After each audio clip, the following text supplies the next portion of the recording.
Deep in the jungles of Sri Lanka, a king built his palace on top of a 200-meter rock and engineered fountains around its base that still move water today, 1,500 years after he died. And to this day, nobody has explained how. In a river valley in northern Germany, the bones of thousands of warriors are still being pulled from the mud of a Bronze Age battle that nobody knew happened, fought by armies that should not have existed at this point in history. Deep in the highlands of Laos, stone jars the size of cars are scattered across plateau after plateau, carved from rock quarried miles away and dragged up into the mountains by a culture that left almost nothing else behind. And off the coast of Turkey, resting 60 meters below the surface, a ship that sank 3,000 years ago was carrying goods from 7 different civilizations simultaneously, on a voyage whose destination has never been identified. Tonight we are covering 21 of these mysteries, spread across 6 continents and tens of thousands of years of human history. Every one of them is real, has been studied by researchers for decades, and yet none of them have ever been solved. So if that sounds interesting, then grab a snack, get comfortable, and join us on this fascinating journey through the ancient world and the secrets it left behind. Let's get into it.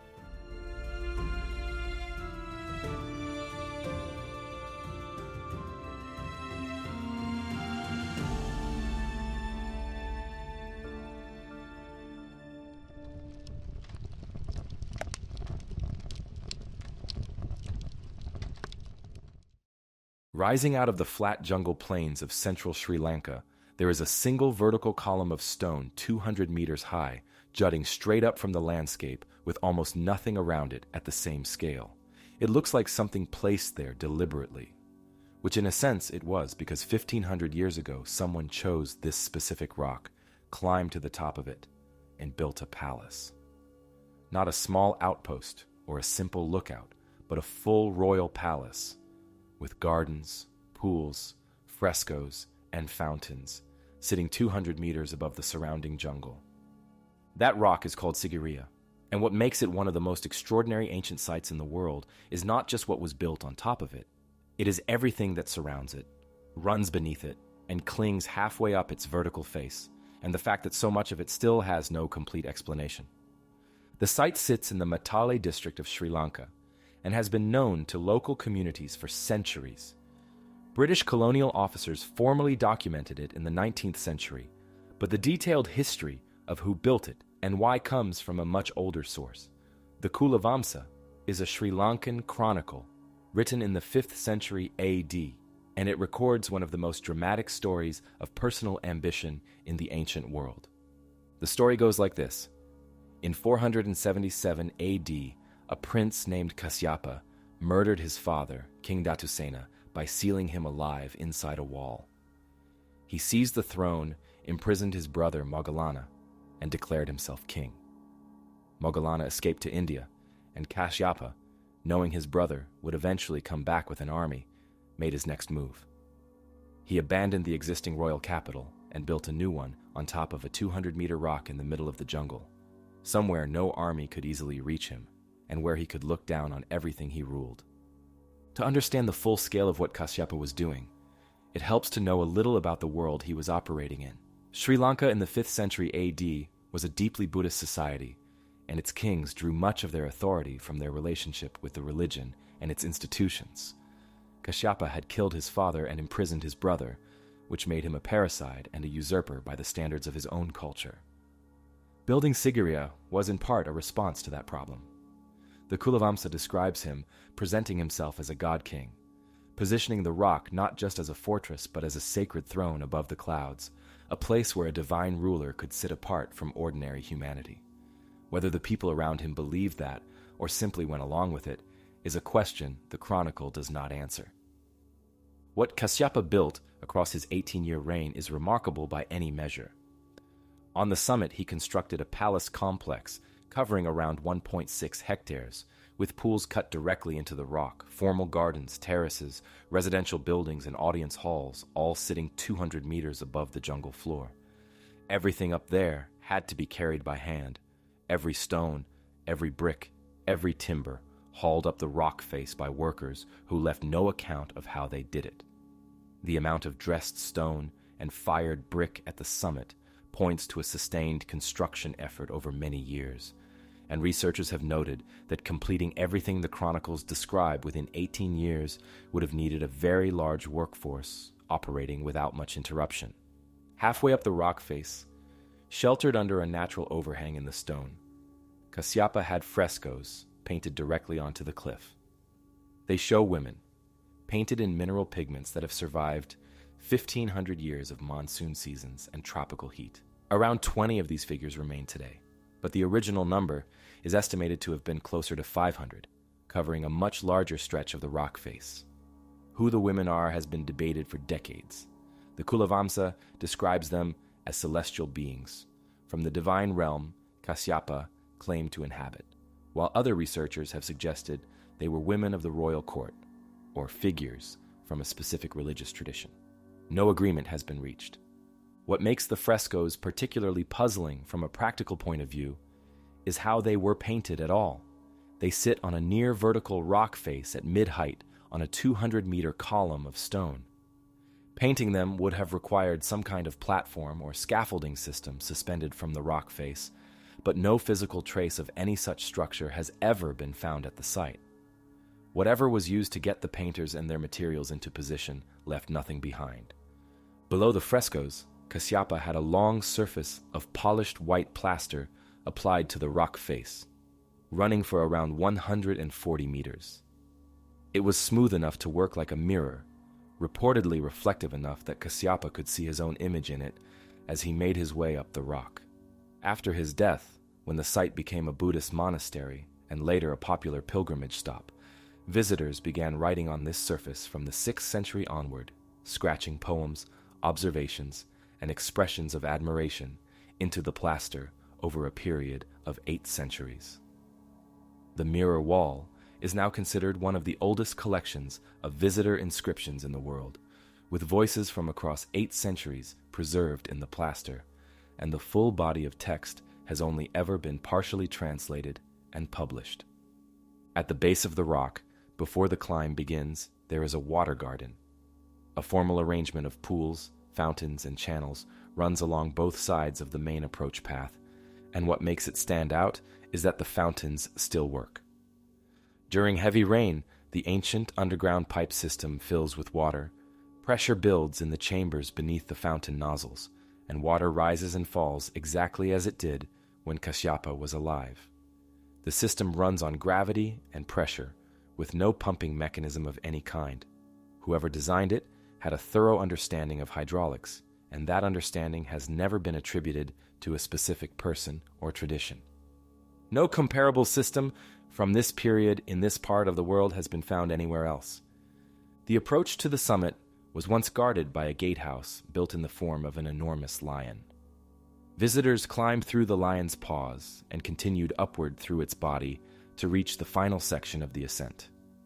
The lion itself is gone, but the 2 huge stone paws remain at the base of the final climb, each one taller than a standing person. They are the most photographed part of the site today, and the clearest sign of the theatrical intent behind the whole design.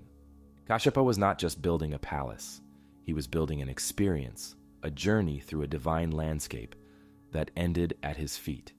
Callacpuma's reign ended in 495 AD, when Moggallana finally returned from India with the army he had spent 18 years building. Rather than hold the rock, Callacpuma came down to meet his brother on open ground. The Kulavamsa records that during the battle his elephant turned away from the fighting. His troops read it as a retreat, and his forces fell apart around him. Surrounded, Callacpuma took his own life. Moggallana took the throne, moved the royal capital back to its original location, and handed Sigiriya to Buddhist monks, who used it as a monastery for several more centuries before it was gradually abandoned and the jungle grew back around it. Recent work by the Central Cultural Fund of Sri Lanka and researchers from the Postgraduate Institute of Archaeology has found subsurface features around the base of the rock that have never been excavated. What lies beneath the water garden and the surrounding landscape has not been fully mapped, and the site may be larger than what is currently visible. For a place this studied and this visited, the number of things about Sigiriya that remain genuinely open is striking. The frescoes, the hydraulic system, the lion gate, the mirror wall inscriptions, each one a separate question that 1,500 years and decades of modern research have not fully answered.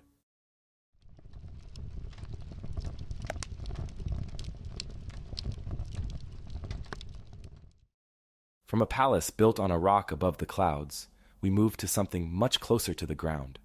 60 meters below the surface of the Mediterranean Sea, off the southwestern coast of Turkey, near a town called Kars, a ship has been sitting on the sea floor for 3,000 years. And what was found inside it turned out to be one of the most important archaeological discoveries of the 20th century. The story begins in 1982, when a sponge diver named Mehmet Kakir came up from a dive and told his crew he had seen metal biscuits scattered across the sea floor. What he had actually seen were copper ingots, the standard unit of bulk trade in the Bronze Age world. When researchers heard about the report, they went down to look, and what they found waiting for them was a wreck unlike anything that had been excavated before. The excavation that followed was led by George Bass and Simal Pulak of the Institute of Nautical Archaeology, running from 1984 to 1994 across 11 seasons of diving. By the time it was finished, the team had made over 22,000 individual dives to document and recover what was down there. It remains the most thoroughly excavated ancient shipwreck in the world, and the level of detail that came out of it has never been matched by any comparable project. The ship itself was around 15 meters long, built from cedar planks, using a technique in which the hull was constructed from the outside in, rather than being built around an internal frame. Cedar was a prized shipbuilding timber in the ancient Near East, sourced primarily from the forests of Lebanon and traded widely for exactly this purpose. Tree ring analysis of the surviving wood, combined with a gold scarab, found in the cargo bearing the name of Egyptian Queen Nefertiti, both point to the same window of time, placing the voyage at around 1300 BC, during the reign of Rameses II. That makes it the oldest shipwreck ever excavated to modern archaeological standards. Here is where it gets interesting. When the team began going through the cargo, what they found was not a straightforward commercial load. The ship was carrying 10 tons of copper ingots in the standard ox-hide shape used for Bronze Age bulk trade, 354 of them, each weighing around 25 kilograms. Alongside them was a full ton of tin ingots. Copper and tin are the two ingredients of bronze, and the amounts on this ship would have been enough to equip a small army with bronze weapons and armor. The scale of that alone suggests this was no ordinary trading run. But the cargo did not stop there. The team also recovered 175 glass ingots in cobalt blue, turquoise, and lavender, the earliest glass ingots ever found, pushing back the known timeline of long-distance glass trade by several centuries. Glass in the ancient world was not cheap or common. It was made in a small number of specialist workshops and traded as a luxury raw material to be worked into finished objects at the receiving end. Finding this many glass ingots in a single cargo points strongly toward a ship supplying royal or elite workshops rather than ordinary traders. There were also ebony logs from tropical Africa, hippopotamus teeth, elephant ivory, Canaanite gold jewelry, Cypriot pottery, Mycenaean Greek pottery, and weapons, Egyptian faience objects, and a collection of Baltic amber beads that analysis traced all the way back to the Baltic coast of northern Europe. To give that some context, the Baltic coast is around 3,000 kilometers from Turkey by land. The amber on this ship had passed through multiple hands and crossed an enormous distance before ending up in that hull. There was also a set of weighing scales on board, with weights conforming to the measurement standards of 4 completely different cultures at once, which points to a crew conducting transactions across multiple trading systems on the same voyage. To understand what all of this cargo actually means, it helps to know what the world looked like in 1300 BC. This was the height of what historians call Late Bronze Age interconnectivity, a period when Egypt, the Hittite Empire in what is now Turkey, Mycenaean Greece, Cyprus, Canaan, and several other powers were all in active contact. They exchanged diplomatic letters, sent craftsmen between royal courts, and moved raw materials across huge distances as a matter of routine. The Amarna letters, a collection of diplomatic correspondence found in Egypt and dating to exactly this period, document all of this in detail. Rulers wrote to each other requesting gold, copper, lapis lazuli, and skilled workers, and the replies confirm these goods were regularly sent hundreds of kilometers as part of ongoing political relationships. The Uluburun cargo is the physical version of that world, the kind of material described in those letters, made real, and placed in a single hull. The question the cargo raises, and that has never been answered, is what exactly this ship was doing. The crew's personal belongings and the equipment on board point toward a Canaanite or Syrian origin for most of the people sailing her. Canaanite sailors and merchants were among the most active in the Bronze Age Mediterranean, operating out of ports along the Levantine coast, and well known from Egyptian records as suppliers of timber, metal, and luxury goods. But the cargo does not reflect a straightforward run from one port to another. Goods from at least 7 different cultures were on board at the same time, moving in a pattern that looks less like a simple commercial voyage and more like a circuit through multiple royal courts. Simalpulak proposed that the ship may have been carrying diplomatic gifts between the great powers of the Bronze Age world rather than conducting ordinary trade. That theory fits reasonably well, but raises its own questions.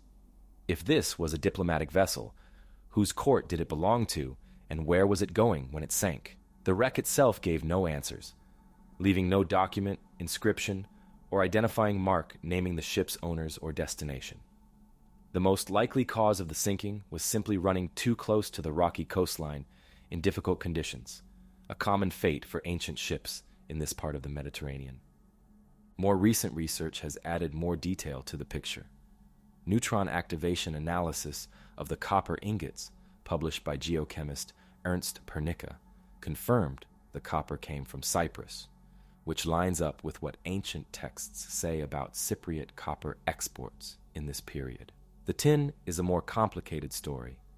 Isotope analysis has traced it to multiple possible sources, including Central Asia and the Iberian Peninsula, a finding published in the Journal of Archaeological Science that raised new questions about how far raw materials were actually traveling before reaching Mediterranean ports. Tin sources in the ancient world are one of the least understood parts of Bronze Age trade, partly because tin deposits are rare and geographically limited, and partly because the routes connecting those deposits to the civilizations that needed them left very little physical evidence. The personal belongings of the crew fill in more of the picture. Among the items recovered were 2 writing boards, wooden tablets coated with beeswax that could be inscribed with a stylus, and then smoothed over and reused. Both were empty when found, but their presence confirms that at least some of those on board were literate and conducting written transactions of some kind. There were also personal seals, weapons, tools, and food remains, including olives, grapes, figs, almonds, and spices, painting a picture of a fully provisioned vessel on a long voyage, crewed by people capable of doing business in multiple languages and trading systems across the full width of the Bronze Age world.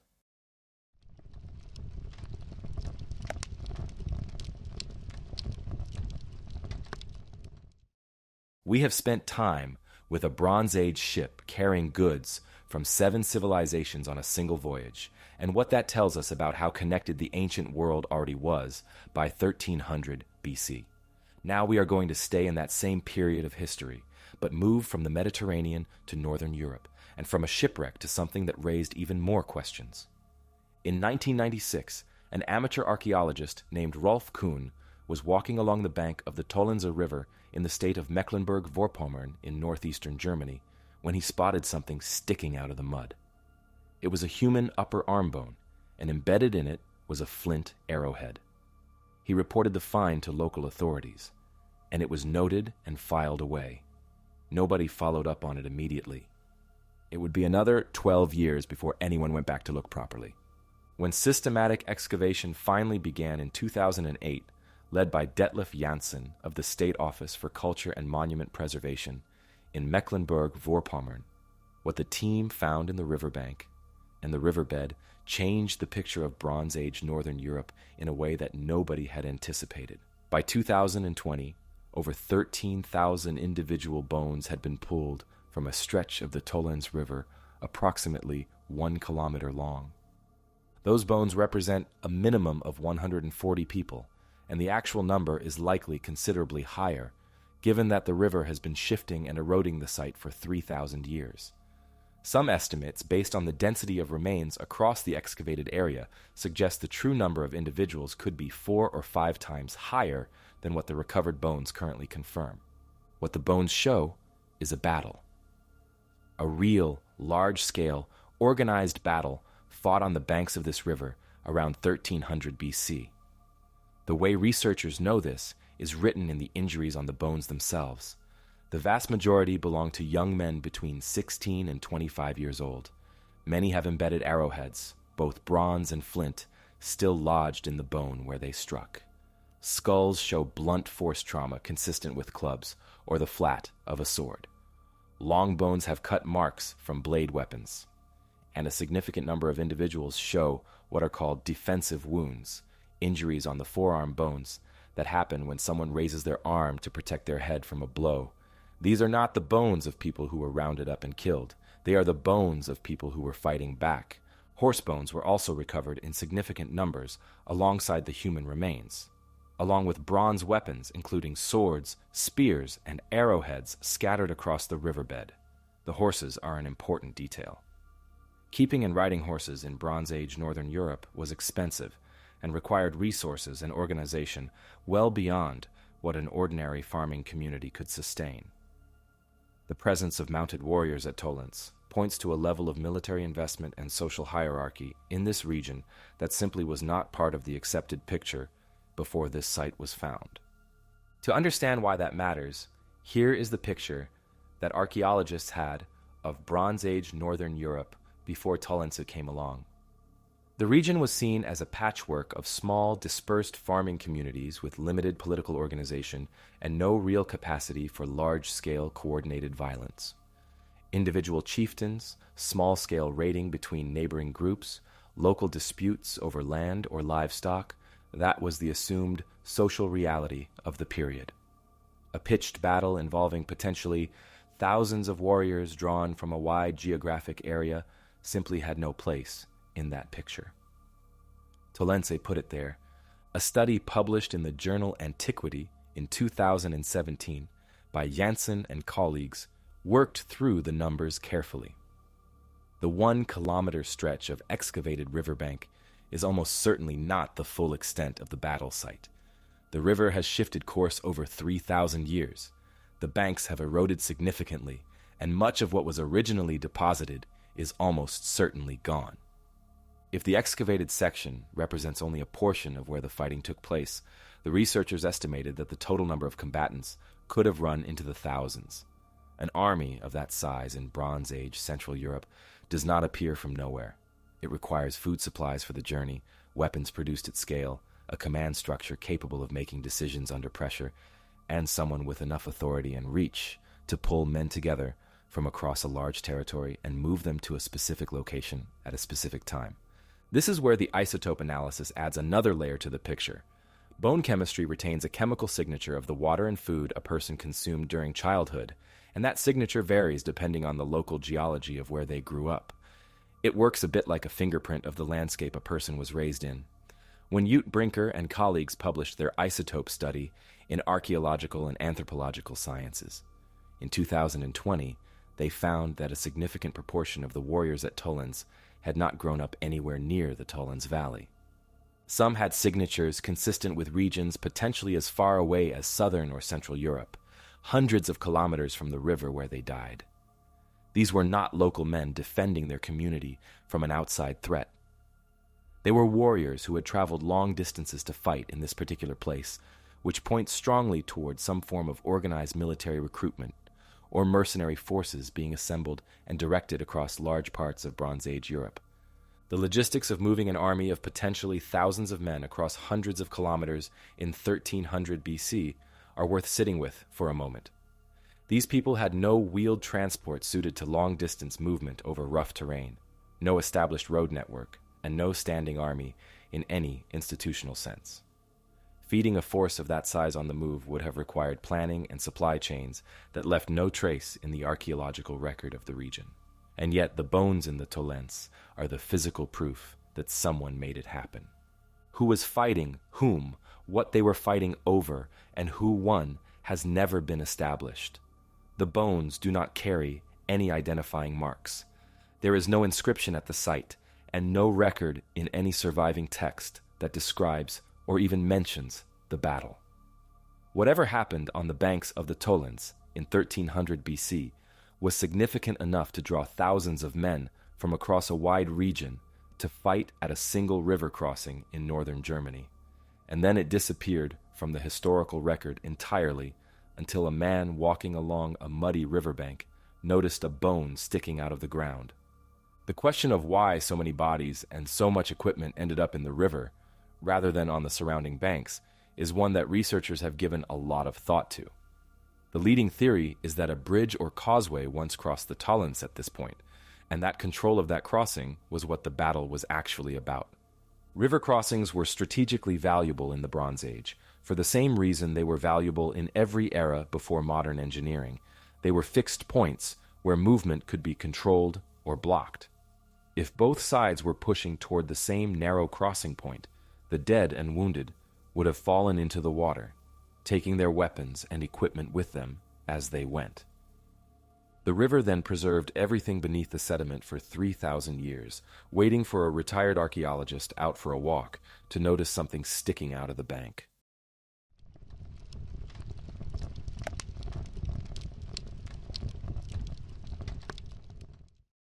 From a river in Germany where 3,000-year-old bones are still being pulled from the mud, we move west to Ireland, and to a monument that is even older. This one was not discovered through a chance find on a riverbank. It has been sitting in plain sight in the Boyne Valley of County Meath for over 5,000 years, and the more carefully researchers have studied it, the more deliberate and precise it turns out to be. The site is called Newgrange, and it is part of a wider complex of Neolithic monuments in the Boyne Valley known collectively as Brú na Bun. Local people have known about it for as long as anyone can remember, but it was not formally investigated until 1699 when the landowner Charles Campbell began quarrying the site and his workers broke through into the entrance passage. What they found inside had been sealed and untouched for thousands of years. Proper archaeological excavation did not begin until much later, when Michael J. O'Kelly led a systematic study and reconstruction of the site from 1962 to 1975. It was during this work that the full significance of one particular feature, a small opening above the entrance, was finally understood. Before getting into that, it is worth establishing just how old Newgrange actually is. Radiocarbon dating places its construction at around 3,200 BC. That makes it older than Stonehenge by approximately 500 years, and older than the Great Pyramid at Giza by around 600 years. It was built by people who had no metal tools, no wheeled vehicles, and no written language, using approximately 200,000 tons of material that included river cobbles, quartz and granite, carried from sources up to 80 kilometers away. The large upright stones lining the passage and the chamber, some of which weigh several tons, were brought to the site and positioned without any of the technology we would consider basic for a project of this scale. The outside of the monument is faced with white quartz, giving it a striking appearance that would have been visible from a considerable distance across the Boyne Valley. This quartz facing was reconstructed by O'Kelly during the 1960s and 70s, and the reconstruction has been a subject of debate ever since. Some researchers have argued that the quartz was originally a ground surface spread around the base of the mound rather than a vertical wall facing, and that O'Kelly's reconstruction does not accurately reflect how the monument originally looked. The argument has not been settled, and what Newgrange actually looked like when it was first completed remains an open question. Now, here is the feature that makes Newgrange genuinely extraordinary. Above the main entrance to the passage, there is a small rectangular opening in the stone. It looks like a narrow window, and for most of the year, it does nothing particularly remarkable. But on the morning of the winter solstice, at the exact moment of sunrise, a shaft of light enters through that opening and travels 19 meters down the passage into the inner chamber, illuminating the floor for approximately 17 minutes before the sun moves on and the chamber goes dark again. This happens on only a handful of days around the solstice each year, and the precision required to achieve it is remarkable. To understand how deliberate this is, the roof box, as researchers call it, is positioned at a slightly different angle from the main passage below it. This is not an accident or a structural compromise. It is a deliberate geometric adjustment made to ensure that the light enters at exactly the right angle to reach the chamber floor rather than striking the passage walls and stopping short. Whoever designed Newgrange knew exactly where the sun would rise on the winter solstice, had accumulated that knowledge through years of careful observation beforehand, and then translated it into precise architectural geometry that has been working correctly for over 5,000 years. The archaeologist Michael O'Kelly was the first modern person to witness this in person, standing inside the chamber at sunrise on the morning of the solstice in December 1969. He described the light entering the passage and flooding the chamber floor as one of the most extraordinary experiences of his professional life. Today, access to the chamber on the solstice is decided by ballot, and the waiting list runs to tens of thousands of names. The stones of Newgrange, both inside and outside the monument, are covered in carved designs. Spirals, lozenges, chevrons, and zigzag patterns cover large sections of the curbstones around the base of the mound and the upright stones lining the inner chamber. This represents the largest collection of Neolithic, megalithic art anywhere in Western Europe, and the most famous single example is a triple spiral carved into the stone at the very back of the inner chamber, which is the first surface the solstice light reaches when it enters each year.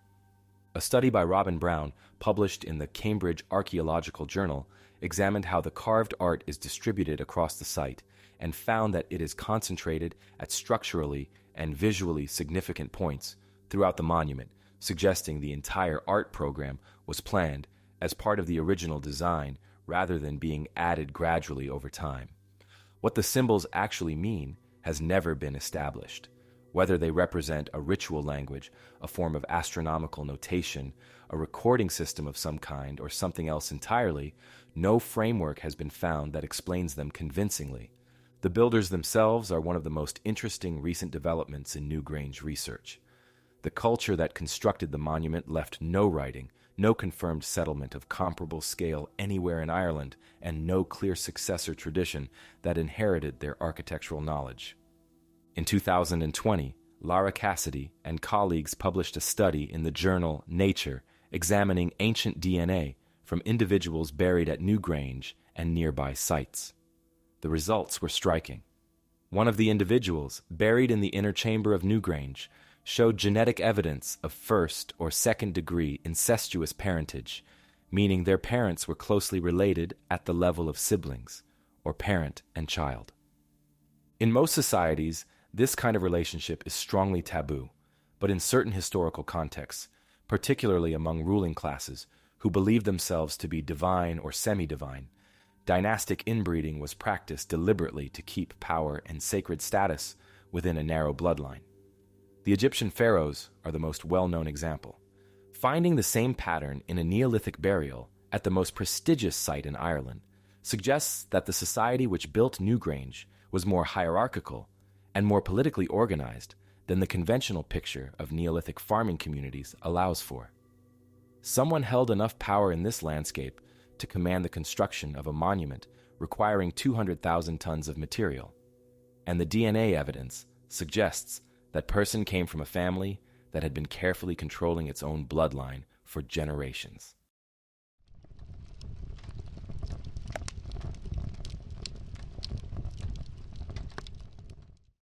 For over 5,000 years, on one specific morning each winter, A shaft of sunlight enters a stone passage in the Irish countryside and travels 19 meters to illuminate the back wall of an inner chamber for exactly 17 minutes. The people who built that alignment left no written record of how they did it. No language and no name. What they left is the precision itself, still working perfectly. 5 millennia later, what we do have, from a hilltop in central Germany, is an object that suggests the Bronze Age understanding of the night sky went even further than Newgrange implies. And the story of how it was found is almost as remarkable as the object itself. In 1999, 2 illegal treasure hunters with metal detectors dug up a bronze disc on a hilltop near the town of Nebra in Saxony-Anhalt, Germany. They found it alongside several bronze swords and axes, sold the collection through the black market, and the disc began moving through a series of private sales across Europe. It was offered to researchers multiple times before German authorities tracked it to Switzerland in 2002, where it was being listed for over €1 million. Police set up a sting operation, recovered the disc, and the dealers were convicted and jailed. The problem with all of this, from an archaeological point of view, is that by the time researchers got hold of the disc, the site where it was found had already been dug up and disturbed. The stratigraphic context, meaning the layers of soil and material that would have allowed a precise and independent confirmation of the disc's age and origin, was gone. What researchers were left with was the object itself and the accounts of the men who found it, neither of which is as reliable as a properly documented excavation. Despite that, the disc's authenticity has been tested extensively, and the current mainstream position is that it is genuine. Radiocarbon dating of organic material recovered from the original site, combined with analysis of the bronze and gold composition and comparison with other confirmed Bronze Age artifacts from the region, placed the disc at around 1,600 BC, making it roughly 3,600 years old. It now sits in the State Museum of Prehistory in Halle, Germany, where it has been designated a UNESCO memory of the world document. So, what is it? The Nebra Sky Disc is a bronze disc 45 centimeters across, weighing around 2.3 kilograms. Decorated with gold leaf applications, the gold shows a full circle representing the sun, or a full moon, a crescent representing the moon in a thinner phase, and a cluster of 7 dots that almost certainly represent the Pleiades star cluster, one of the most recognizable groups of stars in the night sky, and one that has held significance for cultures around the world across thousands of years. Along the left and right edges of the disc are 2 curved gold arcs, and along the bottom edge is a 3rd arc shaped like a boat. The disc was not made all at once. Analysis of how the gold applications were attached shows that the 2 horizon arcs were added after the original gold work was completed, and the boat-shaped arc at the bottom was added last of all. This means the disc accumulated its features over time, possibly across several generations, before it was eventually buried on the Middelburg hilltop. To understand what the disc was actually for, it helps to know about a specific agricultural problem that Bronze Age farmers in Central Europe faced every year. The solar year, the time it takes Earth to travel around the sun, is 365 days long. The lunar year, based on 12 cycles of the moon, is only 354 days. That 11-day difference means that if you are using the moon to track the months, as most ancient cultures did, the calendar slowly drifts out of sync with the seasons. After a few years, the month you thought was harvest time is actually midsummer, and your crops are being planted and gathered at the wrong time. The way ancient cultures solved this was by adding an extra month to the calendar every few years to bring it back into alignment. The trick was knowing when to add it. And this is where the Nebra Sky Disc comes in. Astronomers Wolfhard Schlosser and Emilia Pastor published an analysis confirming that the disc encodes a method for working out exactly when to insert that extra month. The Pleiades cluster appears at a specific position relative to the crescent moon in autumn, and the 2 horizon arcs mark the positions of the solstice, sunrise, and sunset as seen from the Middelburg hilltop. By watching when these celestial positions lined up in a particular way, Someone using the disc would know whether the year needed an extra month added before the agricultural calendar fell too far out of step with the actual seasons. It is, in other words, a working calendar correction device, predating the next known example of this kind of astronomical reconciliation by several centuries. What makes this significant is not just that it works, it is that it was produced by a Bronze Age culture in Central Europe that left no other evidence of this level of astronomical knowledge. The disc appears in the archaeological record with no obvious precursor tradition, no earlier and simpler version of the same idea, no written records of how the knowledge behind it was developed or maintained. The society that made it understood the relationship between the lunar and solar calendars in enough detail to build a device for managing the discrepancy, and then apparently did not pass that knowledge on in any form that has survived. The Pleiades connection is also worth noting in its own right. The cluster of 7 stars appears in the mythologies and agricultural traditions of cultures from ancient Greece to Mesoamerica to Aboriginal Australia, almost always connected to planting, harvest, and the turning of seasons. Finding it on the oldest known astronomical device in the world in Bronze Age Central Europe places it within a much longer and more widespread human relationship with this particular group of stars. The boat arc at the bottom of the disk has attracted its own debate. Some researchers have interpreted it as a solar bark, a mythological vessel carrying the sun across the sky or through the underworld, a concept well documented in ancient Egyptian religion and present in other Bronze Age traditions. Others have suggested it simply represents a physical boat used for river transport. Neither interpretation has been confirmed. After the disc was retrieved and authenticated, the Middelburg hilltop where it was found was excavated properly. The site turned out to be a significant Bronze Age hilltop enclosure, and the finds from the controlled excavation supported the dating and context provided by the illegal finders. The disc had been carefully buried, wrapped, or placed with the bronze weapons found alongside it, in a way that suggested a deliberate deposit rather than a simple act of hiding valuables. Whether it was a ritual offering, a final act of preservation, or something else entirely, is another question that has not been answered.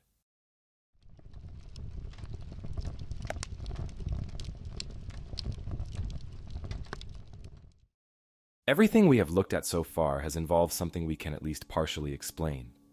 A king's ambition, a trading network, a battle, a burial monument, a calendar device. Each one raises questions, but the basic human motivation behind each is readable. What comes next is different. This one sits in the highlands of Laos, and after nearly a century of study, the most fundamental questions about it remain completely open. Xiankuang province in central Laos is a highland landscape sitting between 1,000 and 1,300 meters above sea level. It is a region of rolling grassy plateau, forested hillsides, and river valleys, cutting through the mountains of the Indochina Peninsula. The area sits roughly at the geographical heart of mainland Southeast Asia, positioned between the great river systems that drain toward the South China Sea and the Mekong Valley to the west. For thousands of years, this region served as a crossroads between the major cultures of the surrounding area, with trade routes running through the highlands connecting communities across what are now Laos, Vietnam, China, and Thailand. It is also spread across those plateau and hillsides, across an area of roughly 90 individual sites, home to more than 2,500 large stone jars. The jars range from about half a meter to over 3 meters tall, and from a few hundred kilograms to several tons in weight. They are made primarily from sandstone, though granite, limestone, and conglomerate examples have also been found. The quarries they came from have been identified, and in some cases, those quarries are many kilometers away from the sites where the jars now sit, across terrain that is steep and difficult even today. Most of the jars are plain and undecorated, but a small number have carved lids, and at least one jar bears a carved human figure on its surface. The first person to document the jars in any formal archaeological sense was a French archaeologist named Madeleine Colani, who worked across the plateau sites in the 1930s and published her findings in 1935. Colani was a remarkable figure in the history of Southeast Asian archaeology, spending years working across Indochina during the French colonial period and producing detailed studies of prehistoric cultures across the region. When she turned her attention to the plain of jars, she found human bones and teeth in and around the jars, along with glass beads, bronze ornaments, and iron tools. Based on this, she proposed that the jars were funerary vessels used as part of a secondary burial practice.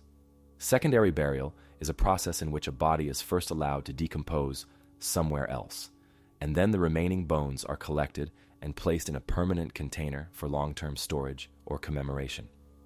It is a practice found in various forms across Southeast Asia, and Kalani's interpretation was reasonable given what she found. To understand the broader cultural world the Plain of Jars sits within, it helps to know something about the Iron Age in mainland Southeast Asia. From roughly 500 BC onward, the region saw significant social changes driven partly by the spread of iron tool production, which allowed communities to clear forest, cultivate more land, and build more substantial settlements than had been practical before. Trade networks across the peninsula expanded, and cultures in what are now Vietnam, Thailand, Laos, and Cambodia developed increasingly complex social structures during this period. The Sa Huyn culture on the Vietnamese coast and the Dong Son culture of the Red River Delta in northern Vietnam are the best documented of these Iron Age Southeast Asian societies, known for their distinctive bronze drums and elaborate burial practices. The Plain of Jars sits geographically and chronologically within this broader world of Iron Age Southeast Asian cultural development, though its specific relationship to any of these named cultures has never been established. Before going further into why the funerary explanation still leaves so many questions open, it is worth pausing on what happened to the region in the decades after Kalani's work. During the Vietnam War era, Laos was subjected to one of the most intense aerial bombing campaigns in history. The country received more bomb tonnage per capita than any other nation on Earth, with the Plain of Jars sitting directly in the path of conflict between different factions operating across the region. Between 1964 and 1973, American aircraft flew over 250,000 bombing missions over Laos, dropping an estimated 2 million tons of ordnance. The bombing ended decades ago, but the unexploded ordnance left behind has made large sections of the plateau dangerous to access ever since. Archaeologists working on the sites today do so alongside bomb disposal teams, and the slow process of clearing ground before excavation can begin has significantly limited how much of the plain has been properly investigated. In 2019, the Plain of Jars was designated a UNESCO World Heritage Site, which brought both international attention and increased resources for research and ordnance clearance. That same year, the Plain of Jars Archaeological Project, a collaboration between Laotian and Australian researchers, published findings from recent excavation work, confirming that human remains found at the jar sites date from approximately 900 BC to 500 AD, a span of around 1,400 years. The jars were being used across a very long stretch of time by what appears to have been a sustained and organized culture. The project could not identify specifically which culture was responsible, and it could not explain the logistics of how the jars were made and moved. Here is where the funerary explanation, while broadly supported by the evidence, starts to create as many questions as it answers. If the jars were used for secondary burial across more than 90 sites over 1,400 years, the population required to account for all of them implies a culture of substantial size operating across a wide area of highland Laos. And yet, aside from the jars themselves and the material found around them, almost no other trace of that culture has been found. No confirmed settlement sites of comparable scale, no palace complexes, no temples, no road networks connecting the jar sites to a central community.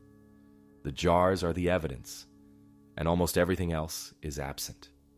The transport question is the one that tends to catch people off guard. moving a stone jar weighing several tons across mountainous highland terrain without wheeled vehicles, without large draft animals suited to heavy hauling, and without any modern lifting equipment requires a solution that nobody has demonstrated convincingly. Experimental archaeology involving replica jars of smaller weights has shown that teams of people with ropes and wooden rollers can move large stones across level ground, but the Laotian highlands are not level ground. The quarry sites and the jar sites are separated in some cases by several kilometers of steep and irregular terrain, and the method used to get the finished jars to their resting places has not been established. Why some jars have stone lids and most do not is another question that has not been resolved. The lidded jars are in the minority, and whether they represent a different phase of use, a higher social status for the individuals associated with them, or a different function entirely, is not clear from the evidence currently available. A small number of carved stone discs have been found at jar sites that may have functioned as lids, though the relationship between the discs and specific jars has been difficult to establish given how disturbed some sites were before formal excavation began.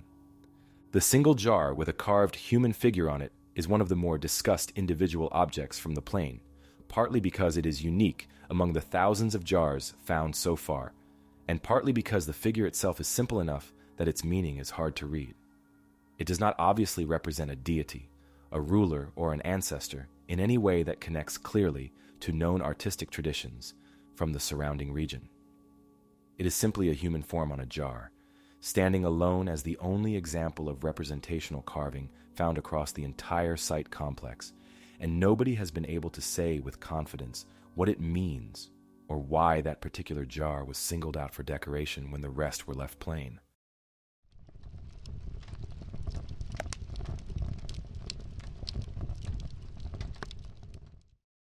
The highlands of Laos give way now to the American Midwest, and from stone jars scattered across mountain plateau, we move to something built from earth rather than stone, on a scale that most people have never heard of, and that changes the picture of pre-Columbian North America considerably. On the eastern side of the Mississippi River, just across from modern-day St. Louis, in what is now the state of Illinois, there is a site called Cahokia. At its peak around 900 years ago, it was the largest city in North America north of Mexico, home to an estimated 10,000 to 20,000 people within the city core alone, with potentially as many again in the surrounding settlements. It had a central plaza larger than many modern city blocks, a wooden palisade around the elite precinct that needed between 15,000 and 20,000 logs to build, and at its heart, an earthen mound so large that its base covers more ground than the Great Pyramid of Giza. That mound is called Monk's Mound, and it is the first thing to understand about Cahokia. It rises in 4 terraces to a height of around 30 meters, built entirely by hand, basket load by basket load, of earth carried and packed over several centuries. The total volume of material moved to build it has been estimated at around 214 million cubic feet. No metal tools, no wheeled vehicles, no draft animals, just people, baskets, and a very long time. To understand who built Cahokia and why, it helps to know something about the cultural world it came from. The people responsible are known to archaeologists as the Mississippian culture, a broad term for a range of related societies that flourished across the central and southeastern United States from roughly 800 AD onward. These cultures shared certain features, including flat-topped earthen platform mounds used as bases for important buildings, a reliance on maize farming as the main food source, and trade networks moving materials like copper, mica, and marine shells across large areas of the continent. Cahokia sat at the center of one of the most important of those networks, positioned at the meeting point of the Missouri, Illinois, and Mississippi rivers, a natural crossroads giving it access to goods and people from an enormous area. Copper came from the Great Lakes to the north, shells from the Gulf Coast to the south, and specialist stone for tool making arrived from quarries spread across the region. Cahokia was the largest and most complex expression of the Mississippian tradition, and it grew with a speed that has surprised researchers. Around 1050 AD, the site seems to have expanded very quickly into a major urban center, a shift sometimes described in the literature as the Cahokia Big Bang. What triggered this rapid growth is not fully understood. Some researchers have pointed to a period of good climate conditions in the Mississippi Valley around this time that would have boosted harvests and allowed the population to grow fast.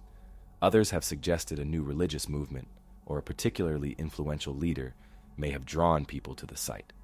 The evidence does not currently support any single explanation over the others. The layout of Cahokia reflects a level of planning that goes well beyond what most people associate with pre-Columbian North America. The city was arranged on a precise grid oriented to specific astronomical directions, with Monk's Mound at the center and the large Grand Plaza to its south, covering over 12 hectares of carefully leveled ground. Smaller mounds were positioned across the site in arrangements researchers have linked to the positions of the sun at the solstices and equinoxes. Laying out a city on this scale with astronomical alignments built into its basic structure points to a level of organization and knowledge that has not always been associated with pre-Columbian North American societies in popular accounts. This brings us to one of the more striking features of the site. In the 1960s, archaeologist Warren Whitry found a series of large post circles during construction work near the site. These circles of wooden posts, which Whitry named Woodhenge, were positioned so that specific posts align with sunrise positions of the solstices and equinoxes when viewed from the center of the circle. At least 5 separate Woodhenge circles have been found at different locations across the site, built and replaced at different points in the city's history. The posts were enormous, some over half a meter in diameter, and setting them required considerable effort. A study by Timothy Pocketat published in 2010 argued that each new circle may have been connected to specific political or ceremonial events, with each one marking a new phase of leadership at the site. Whether the circles were used for active astronomical observation, public ritual, or both, has not been firmly established. The burial evidence at Cahokia is where the picture becomes genuinely unsettling. Mound 72 is a small ridge-top mound south of the Grand Plaza, and when archaeologists excavated it, they found one of the most remarkable burials ever uncovered in North America. At the center was a high-status individual laid on a platform made from more than 20,000 marine shell beads arranged in the shape of a bird. The beads had come from the Gulf Coast, hundreds of kilometers away, and the quantity of them points to someone of extraordinary wealth and status. Surrounding this central burial were the remains of over 250 other individuals, most of them young women, arranged in mass graves in a pattern consistent with ritual sacrifice on a significant scale. Separate deposits nearby included groups of 4 individuals with their hands and heads removed, and a further group of nearly 40 men in a single pit. The political authority required to carry out burials on this scale points to a kind of centralized power at Cahokia that most people would not associate with pre-Columbian North America. Cahokia reached its peak around 1100 AD and then declined relatively quickly. By around 1350 AD, the site was effectively abandoned, and the reasons have been debated ever since. Tree ring data shows drought conditions during the period of decline, and a study by A.J. White and colleagues published in Nature Human Behavior in 2019 used sediment cores from a nearby lake to rebuild the environmental history of the area. The study found significant flooding around 1100 AD that may have damaged the farming system supporting the city, followed by drought that made recovery harder. But environmental stress alone has never fully explained how completely a city of this size was left behind within such a short period. The population did not simply decline. It scattered across the surrounding region, and Cahokia was abandoned. Who the people of Cahokia were and their relationship to later Native American communities in the region has not been fully resolved. The Mississippian cultural tradition continued at other sites after Cahokia's decline, and some researchers have suggested connections to historical tribes documented by European explorers centuries later, including the Osage, the Quapaw, and possibly the Natchez, who maintained a tradition of divine kingship with some similarities to what the Mound 72 burial implies about Cahokia's social structure. But Cahokia itself was already centuries abandoned when Europeans arrived, and no oral tradition clearly describing its history or rulers, has been identified among the communities encountered during that period. The mounds are still there, sitting in the Illinois floodplain just across the river from one of the largest modern cities in the United States, and most people driving past on the interstate have no idea they exist.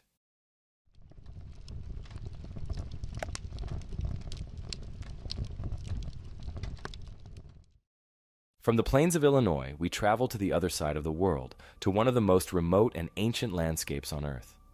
The Kimberley region of northwestern Australia is a place of dramatic gorges, seasonal rivers, and sandstone formations that have been weathering for hundreds of millions of years. It is also home to one of the oldest and most continuous rock art traditions anywhere on the planet, with paintings on cliff faces and cave walls stretching back tens of thousands of years. And within that tradition, there is a specific group of figures that sit at the center of a conversation that archaeology has never quite known how to have. They are called the Wandjina. Before going into what they look like and what researchers have made of them, it is worth being clear about something from the start. This entry is different from everything else on this list, because the people whose tradition these figures belong to have never lost the knowledge of what they are. The Mwandjam people of the Kimberley, along with other Aboriginal groups of the region, have maintained an unbroken connection to the Wandjina across thousands of years. They know who the Wandjina are. The mystery, such as it is, belongs to everyone else. So who are the Wandjina? According to Mwandjam belief and oral tradition, the Wandjina are creator beings who shape the landscape, establish the laws by which people live, and then transform themselves into the paintings on the rock walls at the end of the creation period. They are not historical figures from a distant past. They are ongoing presences, still active in the landscape, still connected to the communities that tend to them. The paintings on the cave walls are the physical form the Wandjina chose to inhabit, which means allowing a painting to fade is not simply neglecting an old artwork. It is allowing the being itself to weaken. For this reason, the paintings are regularly maintained and repainted by the traditional custodians of each site, a practice that has continued across generations for as long as the tradition has existed. Visually, the Wandjina are unlike most other prehistoric art traditions anywhere in the world. The figures are large, typically painted in white, red, and black, with oversized dark eyes, no mouths, and what appear to be elaborate headdresses or halo-like formations around the head. The absence of a mouth carries specific meaning within the Mwandjam tradition, connected to the idea that the Wandjina communicate through presence and through the rain and weather they are believed to control, rather than through speech. The figures are immediately recognizable and visually striking, which has contributed both to their cultural significance and to a great deal of outside commentary that the Mwandjam people have found deeply unwelcome. To understand the archaeological side of this, it helps to know a little about the broader rock art record of the Kimberley. The region contains one of the richest concentrations of ancient rock art anywhere on Earth, with images spanning an enormous time range. The oldest layers include animal figures and geometric designs that researchers have dated to tens of thousands of years ago, placing them among the oldest known examples of human artistic expression in the world. The Wandjina figures sit within this much longer tradition, but represent a more recent layer of it, with the oldest confirmed examples dating to around 4,000 years ago, based on a study published in the journal Australian Archaeology in 2020. The study acknowledged that earlier examples may exist beneath more recent repainting, but confirmed dating of underlying layers is extremely difficult without damaging the paintings themselves. This is where the repainting tradition creates a real archaeological challenge, because each generation of custodians has maintained the figures by repainting them. Individual images may represent the work of many different hands across hundreds or even thousands of years. What looks like a single painting may be the most recent layer of a series of paintings applied to the same surface over a very long time. Working out what the original version of any given figure looked like, or when it was first made, requires either finding sections that have never been repainted, or using analytical techniques sensitive enough to detect earlier layers without damaging the surface. Both approaches are difficult, and neither has been applied across the full range of the tradition. The full extent of the Wandjina tradition across the Kimberley has never been mapped. The region is vast, much of it accessible only by helicopter or on foot through difficult terrain, and new panels continue to be reported by researchers and community members who know the landscape. UNESCO has recognized the Kimberley rock art as a site of outstanding universal value, but the practical challenges of documenting a tradition spread across such a large and remote area mean that the total number of Wandjina figures is not known with any precision. Now here is the part that needs to be handled carefully, because it has generated a lot of noise over the years. The visual appearance of the Wandjina, the large, dark eyes, the halo-like headdress, the absence of a mouth, has attracted persistent claims from outside the Aboriginal community that the figures represent something other than what the Mwandjum people say they are. Ancient astronaut theorists have argued repeatedly that the large eyes and halo formations resemble space helmets or the faces of alien visitors, and that the Wandjina are therefore a record of extraterrestrial contact preserved in rock art. The Mwandjum people have been consistent and clear in their response over many years. These interpretations are a disrespectful misrepresentation of a living spiritual tradition that belongs to their community, and they reject them. This is worth stating plainly because the real archaeological questions about the Wandjina are genuinely interesting without any need for fringe theories. The actual puzzle is not what the figures are, because the community can answer that. The puzzle is how to reconcile the 4,000-year confirmed archaeological timeline with the strong possibility that the tradition goes back considerably further, and what the earlier history of these figures looked like before the repainting practice began to make that history harder to access. The Kimberley rock art tradition as a whole stretches back tens of thousands of years, and understanding where the Wandjina fit within that much longer sequence, what came before them and how the tradition developed over time, is a research question that current methods have only begun to work through. What makes this entry sit differently from everything else in this video is that the knowledge has not been lost. The tradition, the meaning, the ongoing relationship between the Mwandjum people and the figures on their country's cave walls has been maintained without interruption. The Wandjina are not a mystery to be solved from the outside. They are a living tradition that archaeology is still working out how to engage with properly, and the questions that remain open belong to the science, not to the culture that created them.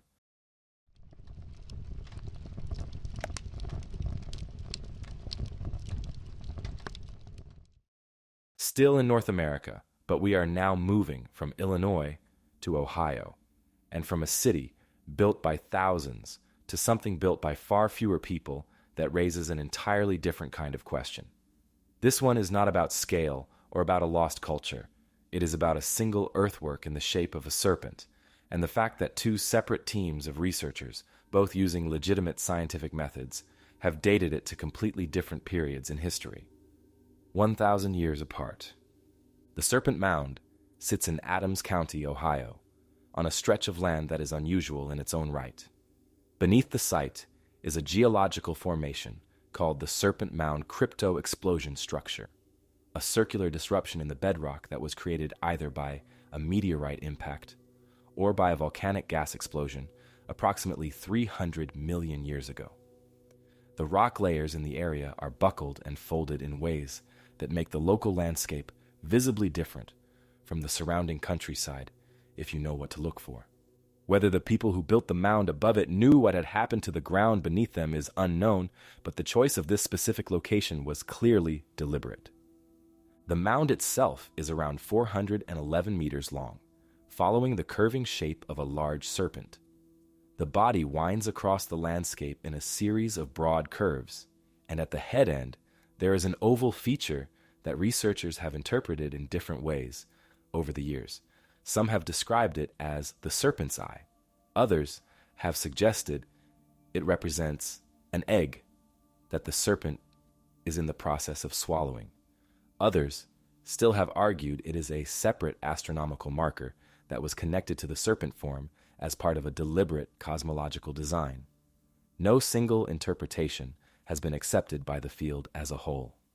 The mound was first formally documented in 1848 by Ephraim George Squire and Edwin Hamilton Davis, two researchers who spent years surveying ancient earthworks across North America and published their findings in a landmark work called Ancient Monuments of the Mississippi Valley.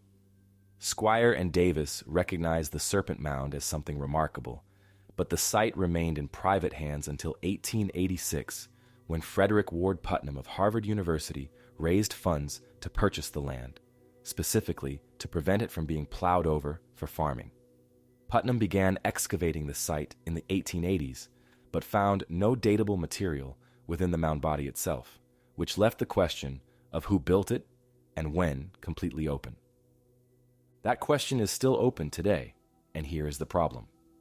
In 1996, Robert Fletcher and colleagues from the University of Cincinnati excavated charcoal samples from the core of the mound and sent them for radiocarbon dating. The results came back at approximately 900 AD, placing the mound within the Fort Ancient culture, a group that was active across the Ohio region from around 1000 to 1650 AD. Based on these results, the Fort Ancient people were credited with building the Serpent Mound, and that interpretation entered the mainstream literature. Then in 2014, William Romaine and colleagues took a different approach. Rather than conducting new excavations, they went back to charcoal samples collected from the site during earlier work that had been sitting in museum collections for decades. When those samples were radiocarbon dated using more modern techniques, the results came back at approximately 300 BC, placing the mound 1,000 years earlier and firmly within the period of the Adena culture, one of the major mound-building traditions of the Ohio region that flourished from roughly 1000 BC to 100 AD. Both sets of results come from legitimate researchers using proper scientific methods. Neither team has been shown to have made an error that would explain the discrepancy. The charcoal samples tested may have come from different parts of the mound, representing different phases of construction or repair, which would mean both dates are technically correct, but refer to different events in the site's history. Or one set of samples may have been contaminated in ways that affected the results. The current state of the research is that the culture responsible for originally building the Serpent Mound has not been settled, and the 1,000-year gap between the two sets of dates has not been resolved. The astronomical alignments add another layer to the picture. The head of the serpent, specifically the oval feature at the leading end, aligns with the summer solstice sunset when viewed from a particular position along the mound. William Romaine published a detailed study of the Serpent Mound's alignments in the Mid-Continental Journal of Archaeology, examining the relationship between the curves of the mound's body and various astronomical events.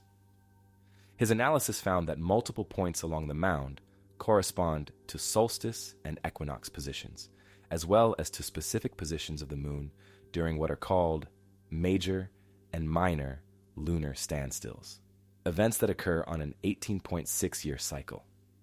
If the alignments are intentional, the design of the mound encodes a sophisticated understanding of both the solar and lunar calendars in a single earthwork. The debate around the alignments is whether they are actually intentional or whether they arise naturally from the curving form of the mound. A serpent shape with multiple curves will, by geometry, point in many directions, and some of those directions will align with astronomical events simply by chance. Establishing that a specific alignment was deliberately built in rather than coincidentally present requires a level of statistical analysis that is difficult to apply cleanly to a feature like this, and researchers have landed on different sides of the question. The choice to build on the crypto-explosion structure is one of the more intriguing background details of the site. Ancient cultures across North America and elsewhere often treated geologically unusual landscapes as sacred, and the buckled and disrupted rock layers beneath the Serpent Mound site would have produced a landscape visibly different from its surroundings in ways that a careful observer would notice. Whether the builders of the mound understood the geological origin of those differences, or simply recognize the area as unusual and therefore significant, is something the archaeology cannot answer. No evidence of human occupation significantly predating the mound has been found at the site, though the surrounding area has not been comprehensively surveyed, and what might lie just beyond the currently documented boundaries of the site remains an open question.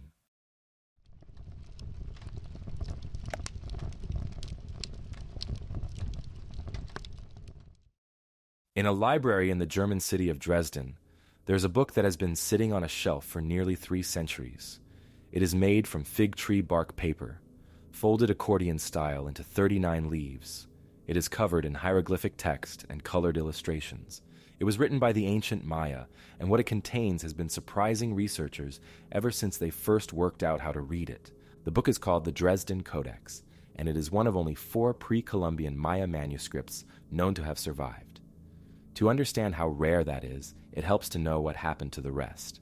In 1562, a Spanish bishop named Diego de Landa oversaw the burning of an enormous collection of Maya books in the town of Mani, in the Yucatan Peninsula. In his own account, he described the books as works of the devil and said he burned them all. Estimates of how many manuscripts were destroyed vary, but the number is thought to have been in the hundreds, possibly thousands. What the Maya had written down across centuries of observation, record-keeping, and accumulated knowledge, gone in a single afternoon. The Dresden Codex survived because it had already made its way to Europe by the time that happened. How it got there is unknown.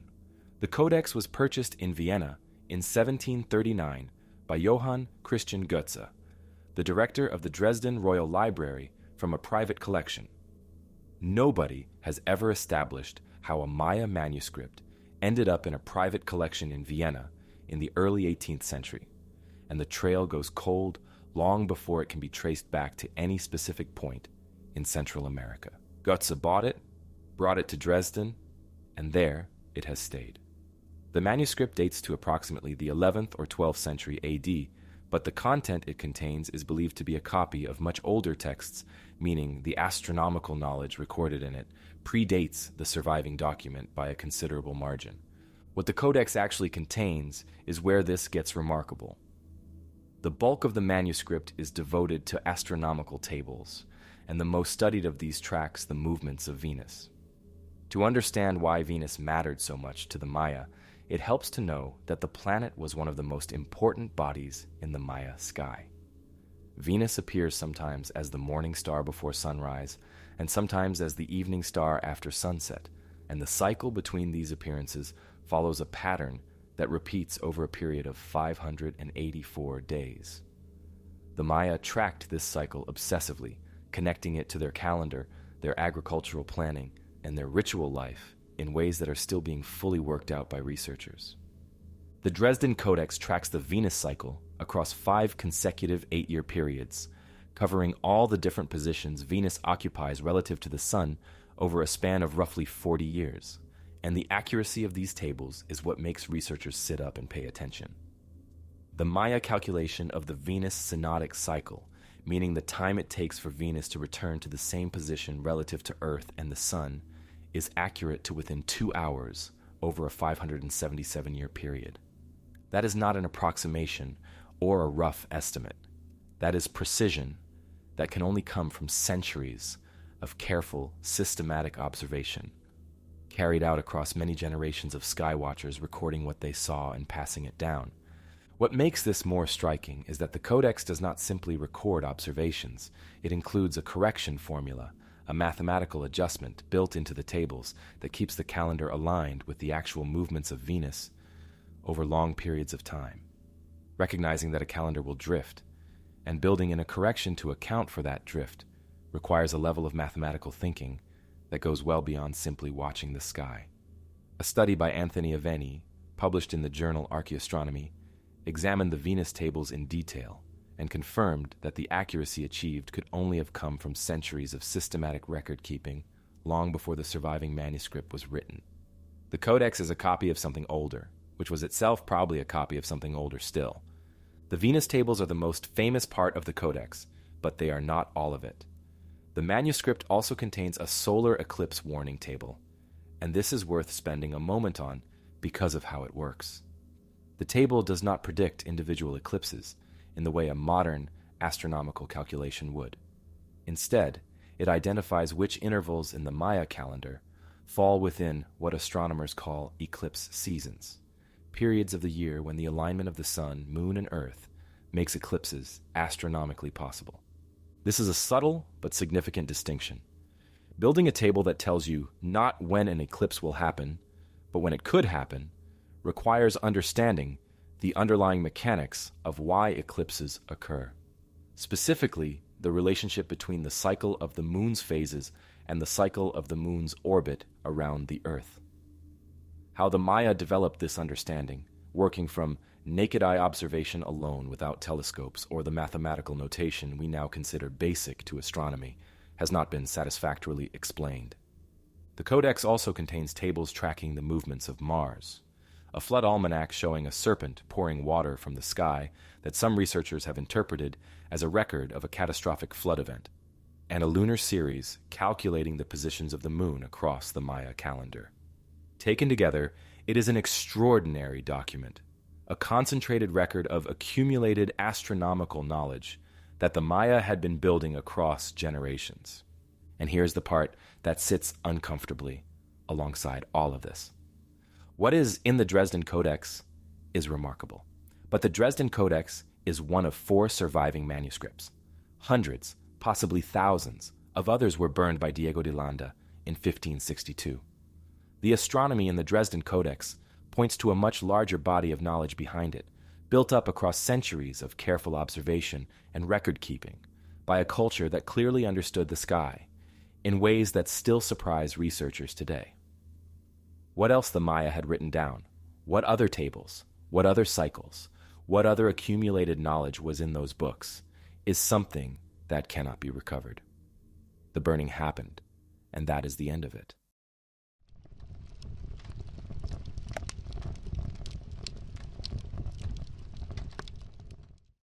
Most of the entries on this list involve things that have been known for decades, some for over a century.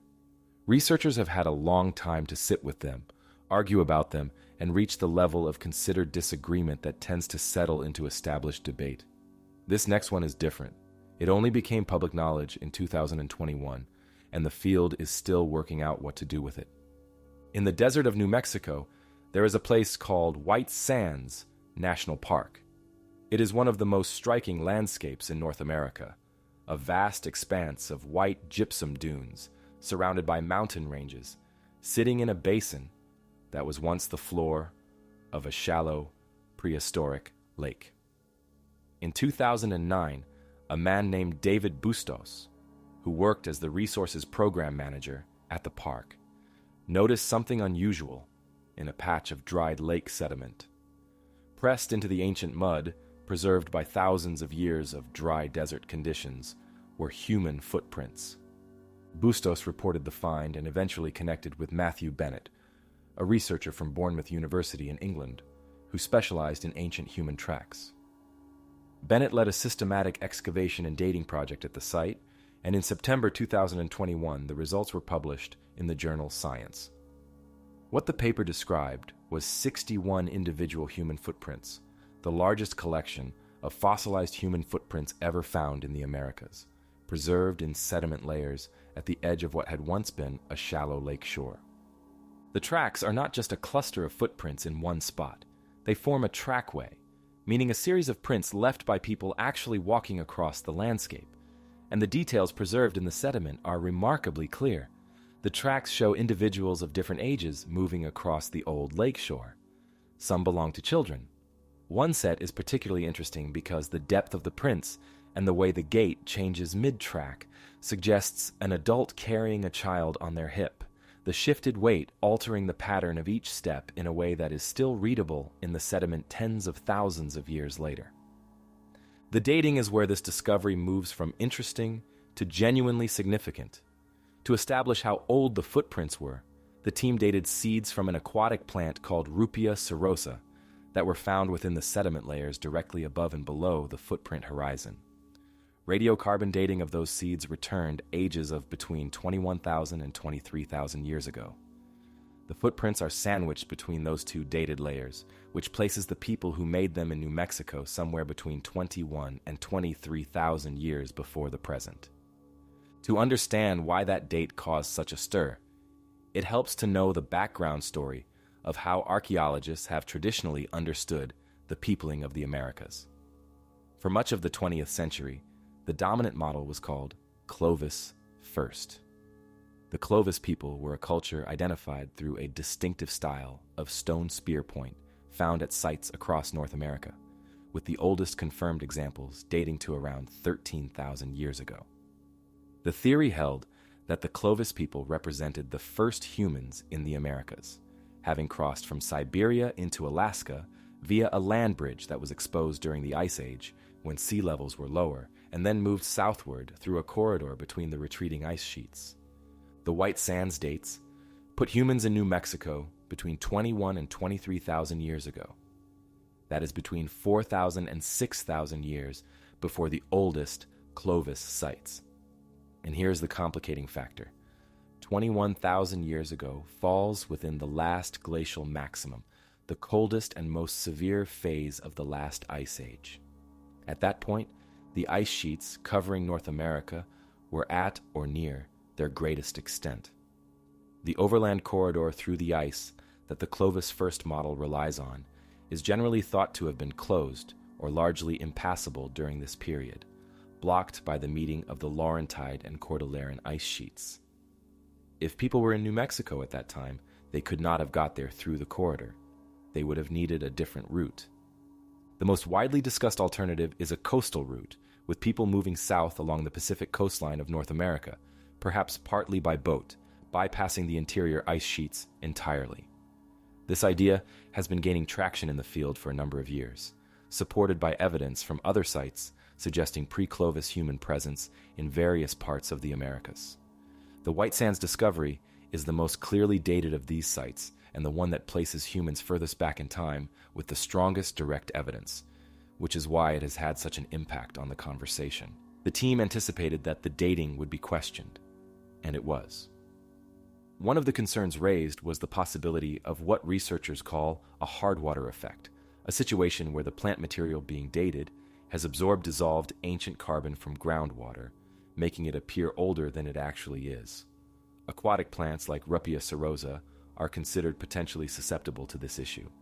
In response, the team published a follow-up study in Science in 2023 in which they tested additional samples of different plant material from the same sediment layers, including conifer pollen, which is not subject to the hard water effect in the same way. The results came back consistent with the original dates. The team addressed the methodological concern directly, and the core dating held up. The dates have not been universally accepted, and the debate in the field remains active. Some researchers are still not satisfied that the hard water effect has been fully ruled out, and others have pointed to the absence of stone tools or other cultural material at the site as a reason for caution, since footprints alone, without associated artifacts, are harder to anchor to a specific human population. The team has acknowledged these concerns while maintaining that the evidence, taken as a whole, supports the dates they obtained. White Sands sits within a growing body of evidence from across the Americas that points to human presence, predating the Clovis horizon. Sites in Chile, Brazil, Mexico, and Oregon have all produced claims of pre-Clovis occupation at various points over the past few decades, with varying levels of acceptance from the wider field. What makes White Sands stand out among these is the directness of the evidence, actual human footprints in a precisely dated sediment layer, and the age of the dates obtained. If the dating is correct, and it has not been overturned, the story of how and when humans first reached the Americas is considerably more complex than the model that dominated the field for most of the 20th century.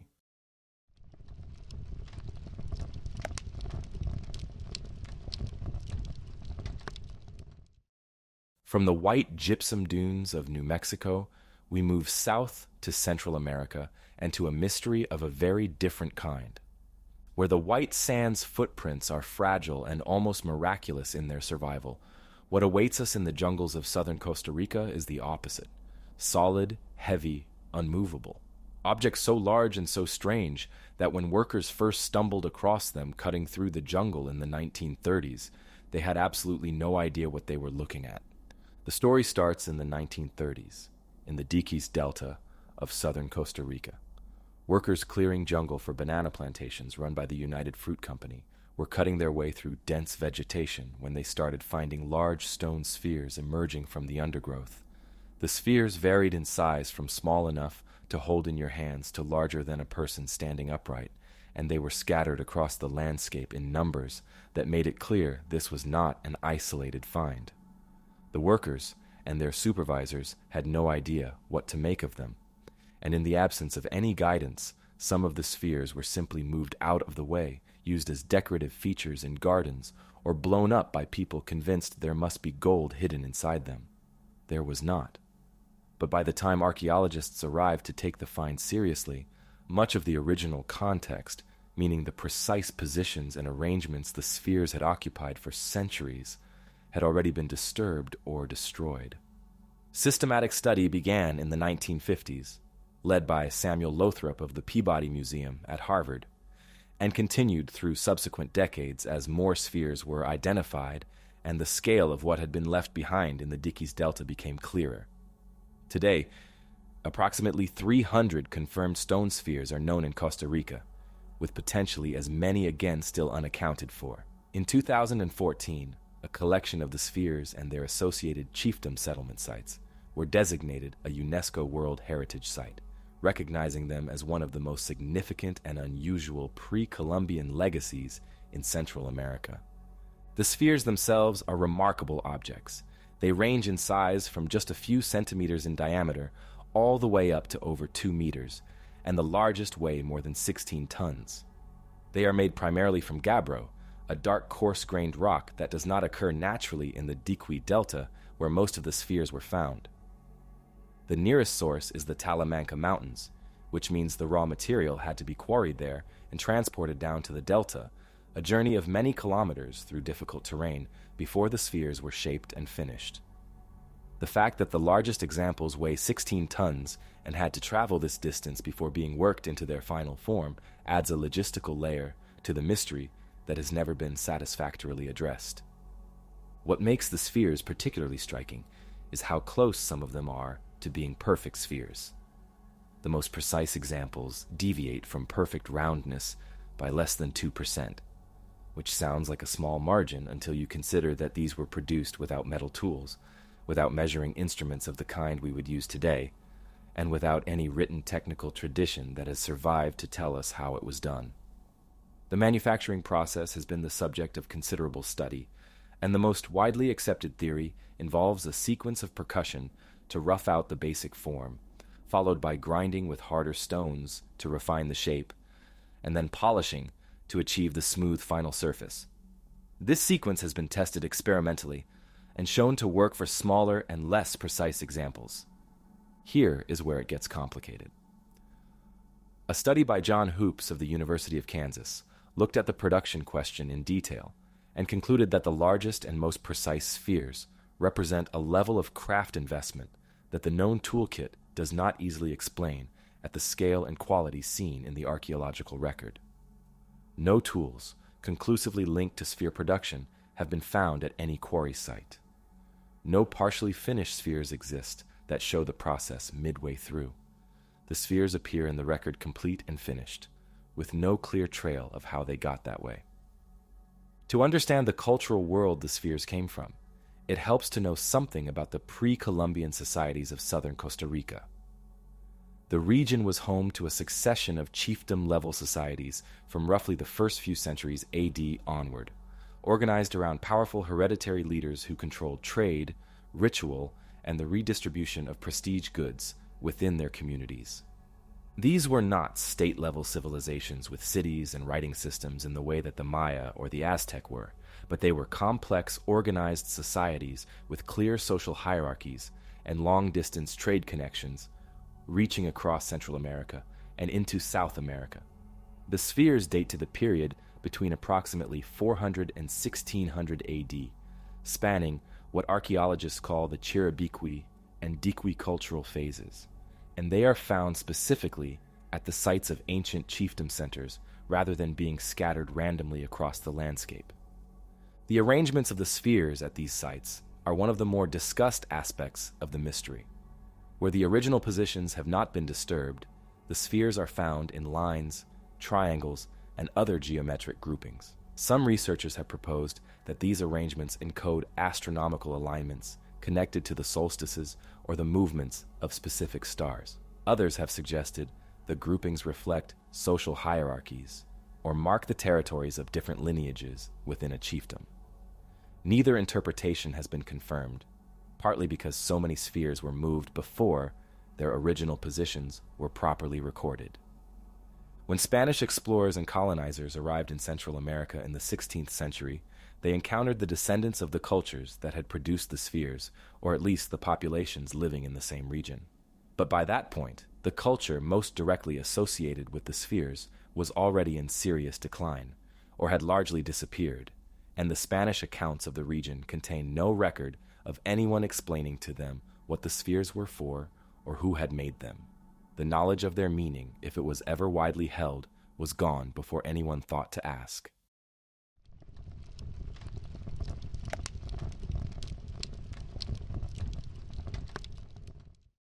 The stone spheres of Costa Rica belong to a culture that left no written record of any kind. No texts, no inscriptions, no surviving account of who they were or what the spheres meant. That silence is frustrating, but it is a silence shared by a huge number of ancient cultures across the world. The next entry on this list is different, and in some ways more striking, because the culture at its center did have writing. Thousands of inscribed objects have survived, and after over a century of serious attempts by linguists, mathematicians, and computer scientists, nobody has been able to read a single word. The Indus Valley civilization flourished across what is now Pakistan, northwestern India, and parts of Afghanistan from approximately 2600 to 1900 BC. At its height, it was larger in geographic extent than either ancient Egypt or ancient Mesopotamia, the two civilizations that tend to dominate discussions of the ancient world. Its major urban centers at Mohenjo-Daro and Harappa each housed populations estimated at 40,000 or more, making them among the largest cities anywhere on Earth at the time. The civilization covered an area of around 1 million square kilometers, maintained consistent standards of weights and measures across that entire area, and built cities with a level of urban planning that would not be seen again in the region for thousands of years. The script was first identified in the 1870s, when excavations at the site of Harappa, in what is now Pakistan, turned up small inscribed seals. At the time, the significance of the find was not fully appreciated. It was not until the 1920s, when John Marshall of the Archaeological Survey of India led systematic excavation of the major Indus Valley sites, that the full picture of what had been there began to emerge. As more sites were excavated and more inscribed objects recovered, it became clear that the script was widespread, consistent, and clearly meaningful. The problem was that nobody could work out what it meant. Around 4,000 inscribed objects are now known, recovered from sites across the full geographic range of the civilization. Most are small stamp seals made from a soft stone called steatite, typically carved with an animal figure and a short inscription. Ceramic tablets, bronze tools, and a handful of other object types also carry the script, but the seals represent the bulk of what survives. The script itself contains between 300 and 400 distinct signs, a range that places it in the same broad category as early Sumerian and Egyptian hieroglyphs, which are what researchers call logosyllabic systems, using signs to represent both whole words and individual syllables, rather than individual letters. Here is the problem.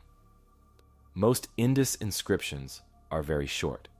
The average is just 5 signs, and the longest known inscription contains only 26.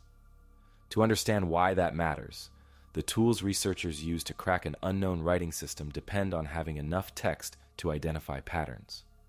Grammatical structures, repeated word combinations, sequences that appear in predictable positions within a sentence, all of these require a body of text large enough to find them in. 5 signs at a time is not enough. Even sophisticated modern computational analysis cannot extract reliable grammatical information from inscriptions this short, no matter how many of them you have. The other missing piece is a bilingual text. The Rosetta Stone, which is what allowed researchers to finally crack Egyptian hieroglyphs, worked because it contained the same royal decree written in 3 different scripts, one of which was already understood. Finding a text in both the Indus script and a known language would give researchers the foothold they need to start working out what the signs mean. Despite decades of excavation across dozens of sites, no such text has ever been found.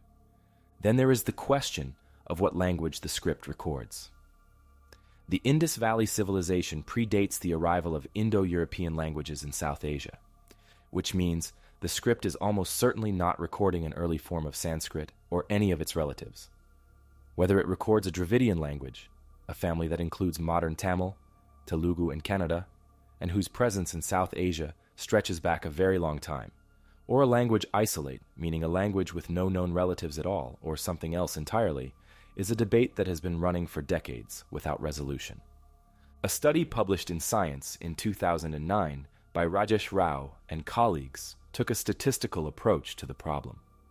Rather than trying to read the script directly, the team analyzed the patterns in which the signs appear, looking at how often particular signs follow particular other signs, and comparing these patterns to known writing systems and to non-linguistic symbol systems like heraldry or road signs.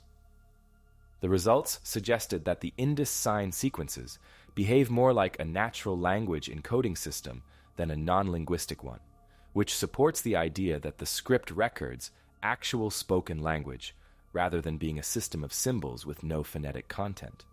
This was a useful finding, but it does not identify what language, and the script remains unread.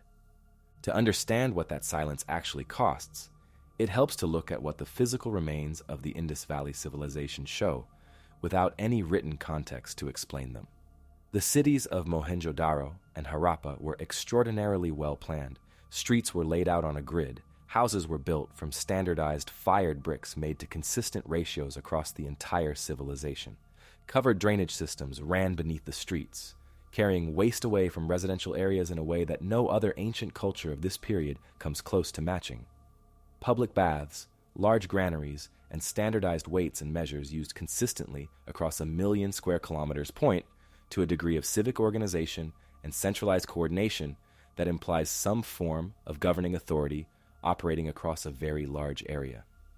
And yet, alongside all of this evidence of organization and planning, there are notable absences. Almost no weapons or depictions of warfare have been found anywhere in the Indus Valley archaeological record. No royal tombs have been identified. No buildings that can be confirmed as palaces or temples. No statues of kings or gods on a monumental scale.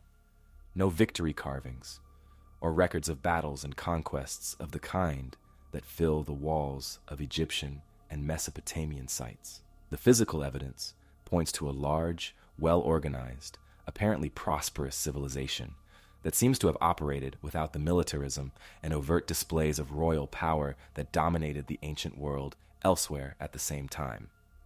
Why that was, whether it reflects a genuinely different kind of political and social structure, whether the evidence of power and religion simply has not been found yet, or whether the Indus Valley civilization organized itself in ways that simply do not match the patterns researchers expect to find, is entirely unknown. The script is the key to answering these questions, and the script has not been read.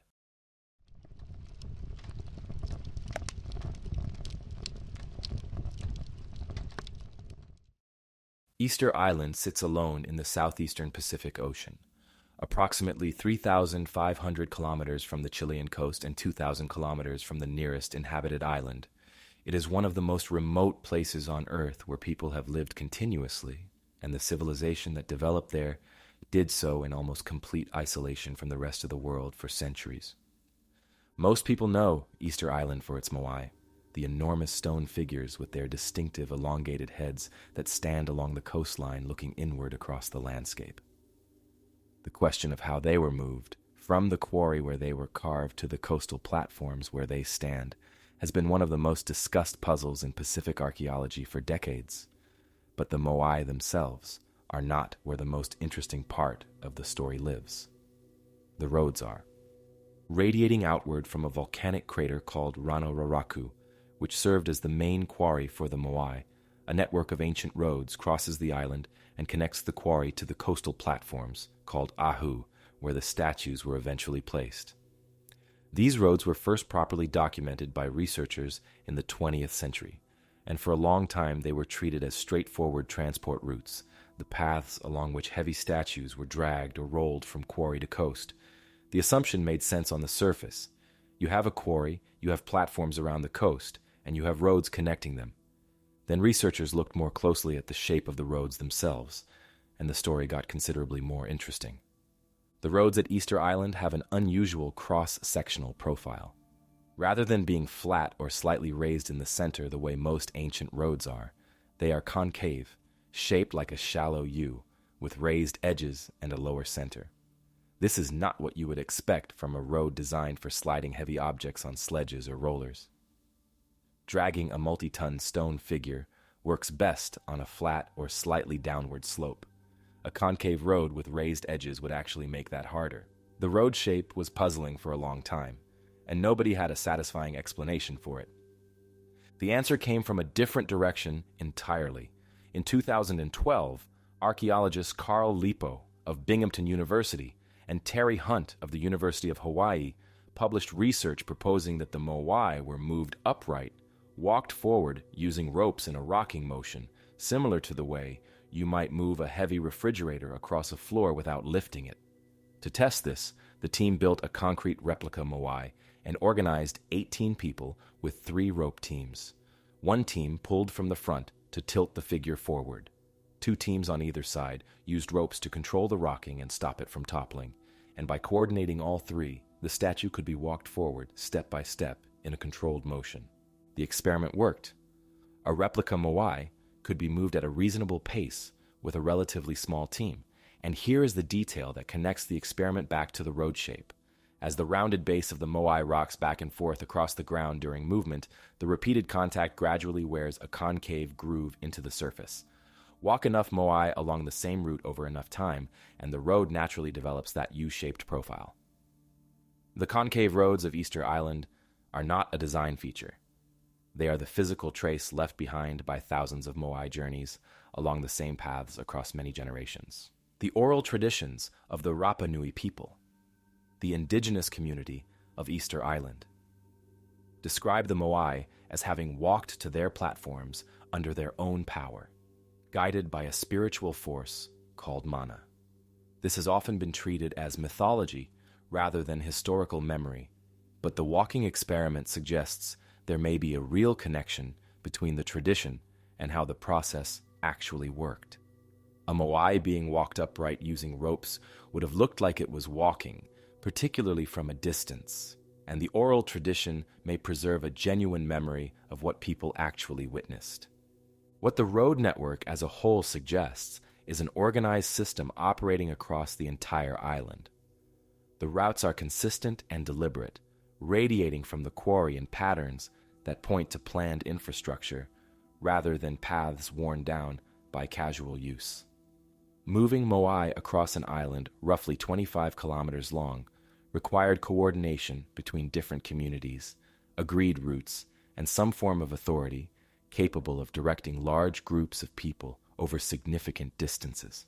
What that social structure looked like, who held authority over the moai moving process, and how decisions about which ahu received, which statues were made, is something the archaeological record has not clearly answered. The erection of the moai onto the ahu platforms is a separate problem that remains unresolved. Walking a statue upright along a road and raising it onto a stone platform are 2 very different challenges, and the second has not been convincingly demonstrated experimentally for the larger statues, some of which weigh over 80 tons.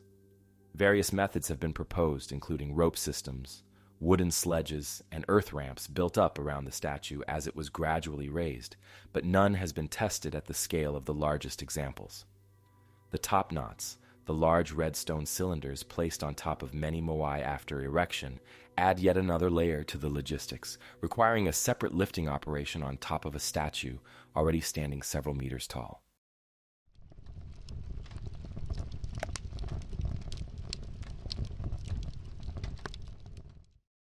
We have spent a lot of time in this video looking at civilizations whose scripts, buildings, and burial practices have survived, but whose full story remains just out of reach. This next entry is about a single discovery at a single site that did something specific and measurable.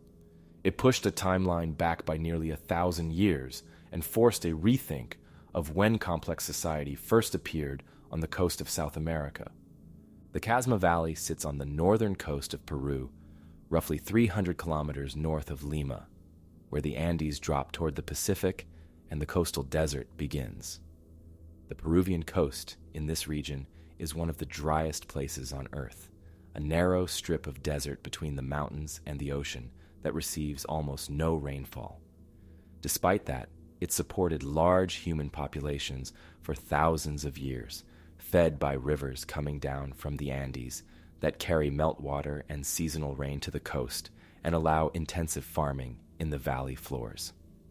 The Casma Valley is one of these river valleys, and it was occupied continuously across a very long stretch of prehistory. The valley first attracted wider archaeological attention in the 1930s, when a Peruvian archaeologist named Julio Tello documented a large temple complex in the area now known as Sechin Alto. What Tello found was striking. The main temple was surrounded by carved stone reliefs depicting what appeared to be battle scenes, warriors, and dismembered bodies, rendered in a direct and graphic style unlike almost anything else in the Andean world. Rows of severed heads, arms, and legs were carved into the stones alongside figures that looked like ritual specialists or warriors overseeing some kind of event. Whether the scenes depict a real historical battle, a ritual sacrifice tradition, or a mythological story has been debated ever since Tello first documented them, without a clear answer. Sechin Alto, though, was only part of what was there. Beneath and around the main temple, earlier phases of construction had been building up over a much longer period. This earlier phase is known as Sechin Bajo, and while it had been identified by researchers, it was not fully excavated until recently.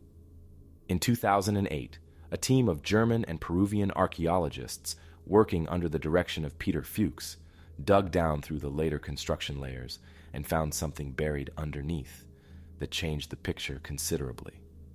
What they found was a circular, sunken plaza, measuring approximately 12 meters across, built from carefully shaped stone.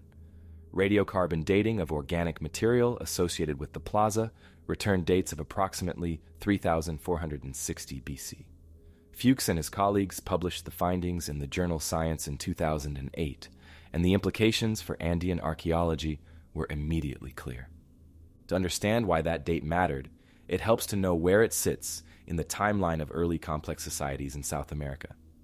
At the time of the discovery, the Corral Soup civilization in the Soup Valley, around 200 kilometers to the south, was considered the earliest known complex society on the Peruvian coast, with its main construction phase beginning around 2600 BC. The Sechin Bajo Plaza predated that by nearly 1,000 years and placed formal stone ceremonial construction on the Peruvian coast roughly in line with the earliest phases of Stonehenge in Britain and the beginning of the Old Kingdom period in Egypt. The Peruvian coast was producing organized ceremonial architecture at the same point in world history as the cultures usually given credit for pioneering it. Before this discovery, the working assumption was that large-scale ceremonial construction on the Peruvian coast developed from around 2600 BC onward. The Sechin Bajo dating pushed that back significantly and placed it in a different valley, which raised an immediate question.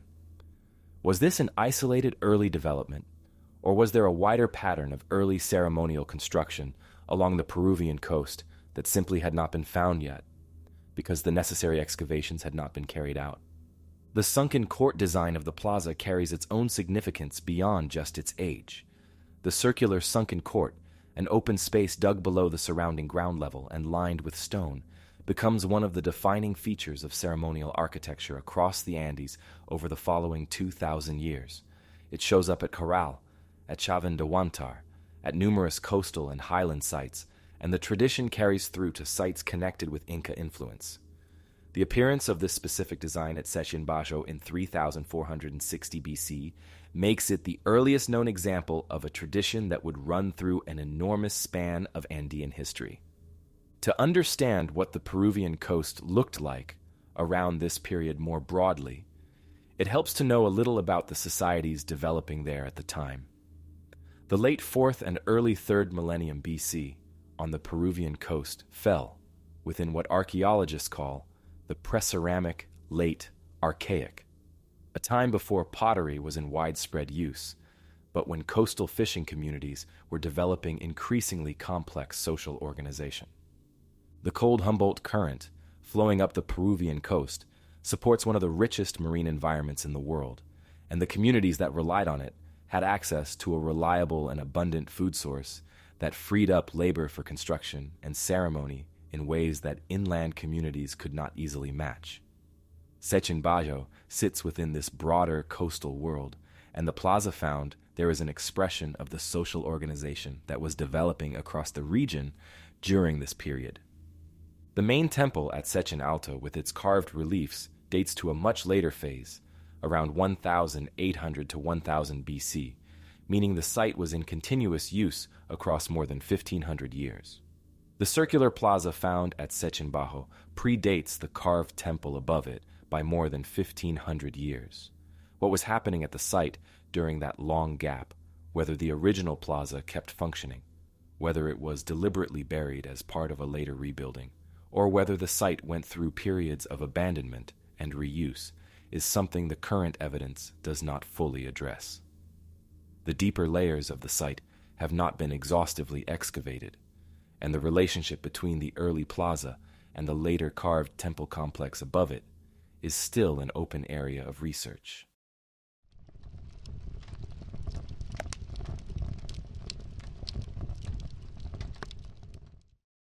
From coastal Peru and a discovery that pushed Andean history back nearly 1,000 years, we head in a completely different direction, north and east across continents, to a high plateau in southern Armenia, where several hundred ancient standing stones have been generating a quiet but genuine argument between researchers for the past few decades. This one is interesting precisely because both sides of the debate have reasonable cases to make, and neither has been able to fully close the argument. The site is called Zorats Karer, which translates from Armenian as army stones or warrior stones. It sits in the Syunik province of southern Armenia at an elevation of around 1,770 meters on an open plateau with wide views across the surrounding highland landscape. The site covers a considerable area and contains several hundred standing stones arranged across the ground in patterns that suggest some kind of deliberate organization. Some stones are fallen, some lean at angles, and some are still upright. The overall impression is of a site that has been there for a very long time and has not been particularly well protected from the elements or from the slow movement of the landscape around it. The conventional archaeological reading of Zorats Karer is that it is a Bronze Age and Iron Age burial ground.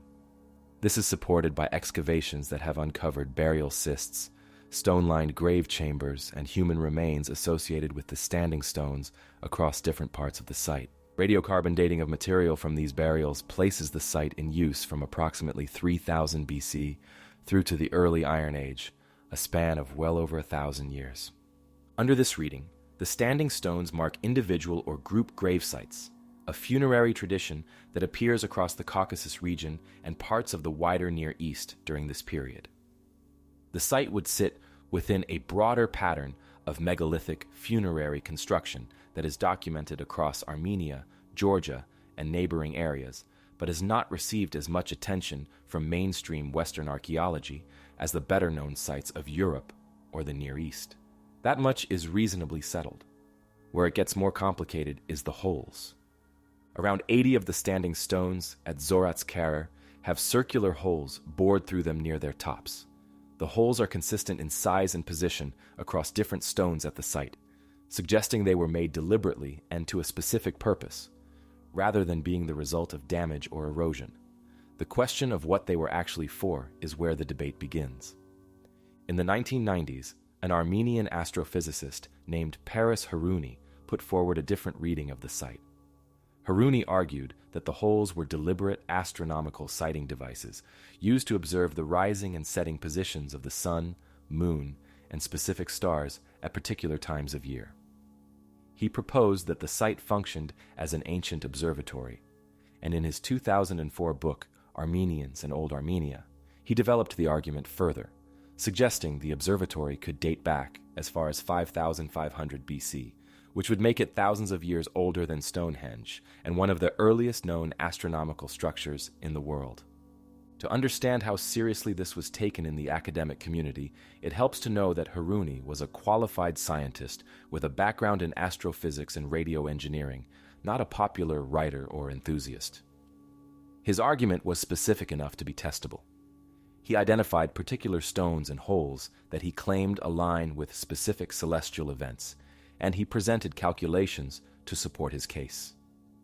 The site was even given an alternative name, Karahunj, a word constructed to echo both the Armenian for stone and the word Stonehenge, a name that was widely picked up by media and travel writing and has stuck around even as the academic response to Harouni's core claims has been largely skeptical. The most thorough examination of those claims was carried out by Clive Ruggles, a professor at the University of Leicester who is one of the world's leading researchers in ancient astronomy. Ruggles looked at the claimed alignments in detail and published an analysis, concluding that they are not statistically significant. What this means in practice is that when you have 80 holes in stones pointing in various directions across an open plateau, a certain number of those directions will line up with astronomical events simply by chance. Ruggles found that the alignments Harouni identified do not appear at a rate above what you would expect randomly, which means there is no strong evidence that they were deliberately placed to observe specific celestial events. The holes themselves have a more straightforward potential explanation. In many megalithic traditions, standing stones were connected by ropes or wooden beams as part of their construction or use as boundary or grave markers, and holes bored through the upper sections of the stones would serve as attachment points for exactly that kind of connection. This explanation requires no astronomical intent and fits within the known practices of the region's prehistoric cultures. Where things currently stand is that the burial ground reading holds up well and is supported by excavated evidence. The observatory interpretation has been examined by one of the field's leading specialists and found to lack statistical support.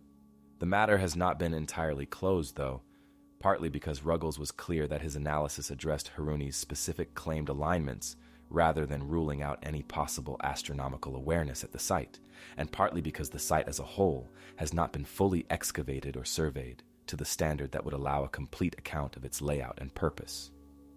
The broader standing stone tradition that Zorats Karer represents is part of a wider pattern of megalithic construction across the Caucasus that Western archaeology has not given as much attention to as the more famous sites of Western Europe or the Near East. There are other standing stone sites in Armenia, Georgia, and neighboring areas from the same broad period that share certain features with Zorats Karer and are similarly understudied. What the social and religious frameworks behind them look like, and how they relate to contemporary megalithic traditions elsewhere in the ancient world, are questions that current research has only begun to address.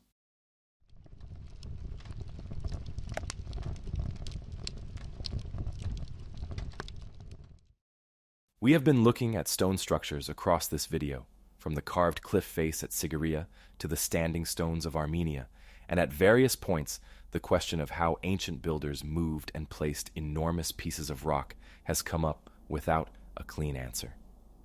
This next entry takes that question and pushes it to its absolute limit, because buried in the base of one of the most visited ancient sites in the world is a single limestone block that nobody has ever been able to fully explain. The site is Jerusalem, and specifically the Western Wall, also known as the Wailing Wall, one of the most recognizable landmarks in the world. Most people who know about the Western Wall know it as a place of religious significance, a surviving section of the outer wall surrounding the Temple Mount, the raised platform on which the Jewish temple once stood. What is less commonly known is that the wall was built by Herod the Great, the Roman client king of Judea, as part of an enormous construction project he undertook between approximately 37 and 4 BC to expand and rebuild the temple complex on a scale that would make it one of the most impressive buildings in the ancient world. To understand the scale of what Herod was doing, it helps to know that the Temple Mount platform he was expanding is not a natural hill. It is a man-made, raised platform, built from enormous stone retaining walls filled with earth and rubble, creating a level area large enough to support a major temple complex at the top. Herod roughly doubled the size of the existing platform, which meant extending the retaining walls outward and downward into the hillside on which Jerusalem sits. The stones used in those lower courses of wall had to be large enough and heavy enough to form the structural base for everything above them. If those lower stones shifted or failed, the entire platform above would be at risk. This is where the western stone comes in. It is a single limestone block sitting in the lower courses of the western wall, visible today through the Western Wall Tunnel, an underground passage that runs along the base of the Temple Mount wall and allows visitors to see the full height of the ancient construction below modern ground level. The stone measures approximately 13.5 meters long, 4 meters high, and 3.5 meters deep. Its estimated weight is between 500 and 620 tons. To give that number some context, the largest stones used in the construction of the Great Pyramid at Giza typically weigh around 80 tons, with the heaviest granite blocks in the King's Chamber reaching about 60 to 70 tons. The western stone weighs roughly 8 to 10 times more than those.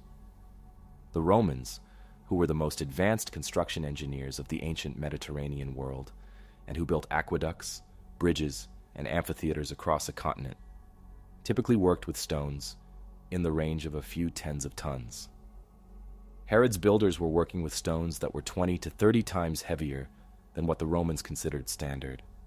The only stones in the ancient world that exceed the western stone in estimated weight are the unfinished quarry blocks at Baalbek in Lebanon, including the famous stone of the pregnant woman and the even larger block discovered more recently nearby. Those stones were never successfully moved. They are still in the quarry where they were cut, which is part of what makes them famous. The western stone, by contrast, was quarried, moved, and placed in its current position as a functioning structural element of a major construction project. It is sitting where Herod's builders put it, and it has been there for just over 2,000 years. The quarry the stone came from is believed to be located approximately 100 meters from where the stone now sits, within the Temple Mount area itself. 100 meters is not a long distance, but moving a 600-ton limestone block even 100 meters without any wheeled vehicle capable of bearing that load, without cranes, without hydraulic jacks or any of the tools that modern construction takes for granted, is an engineering problem that has not been solved by experimental archaeology.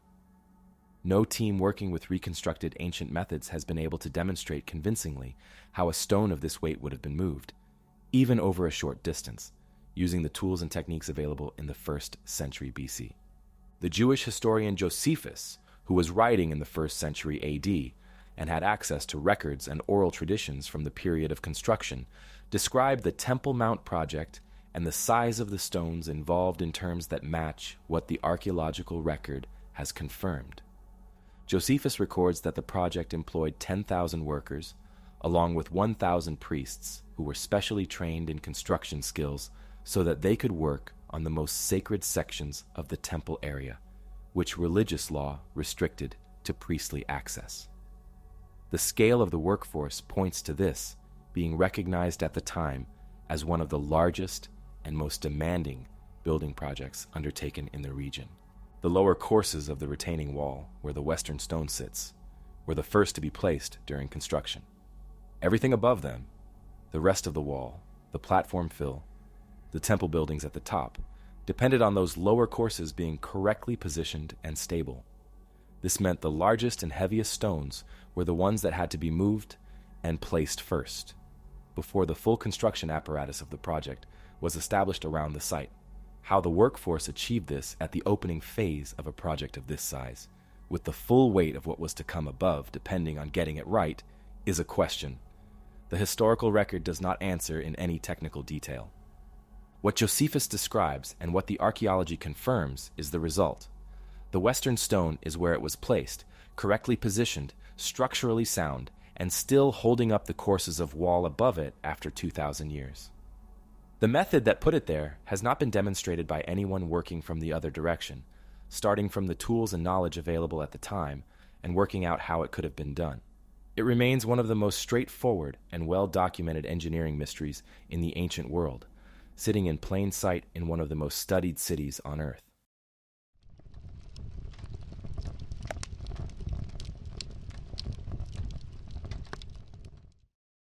Three kilometers northeast of Stonehenge, buried under a farmer's field on Salisbury Plain, is a site that most people have never heard of.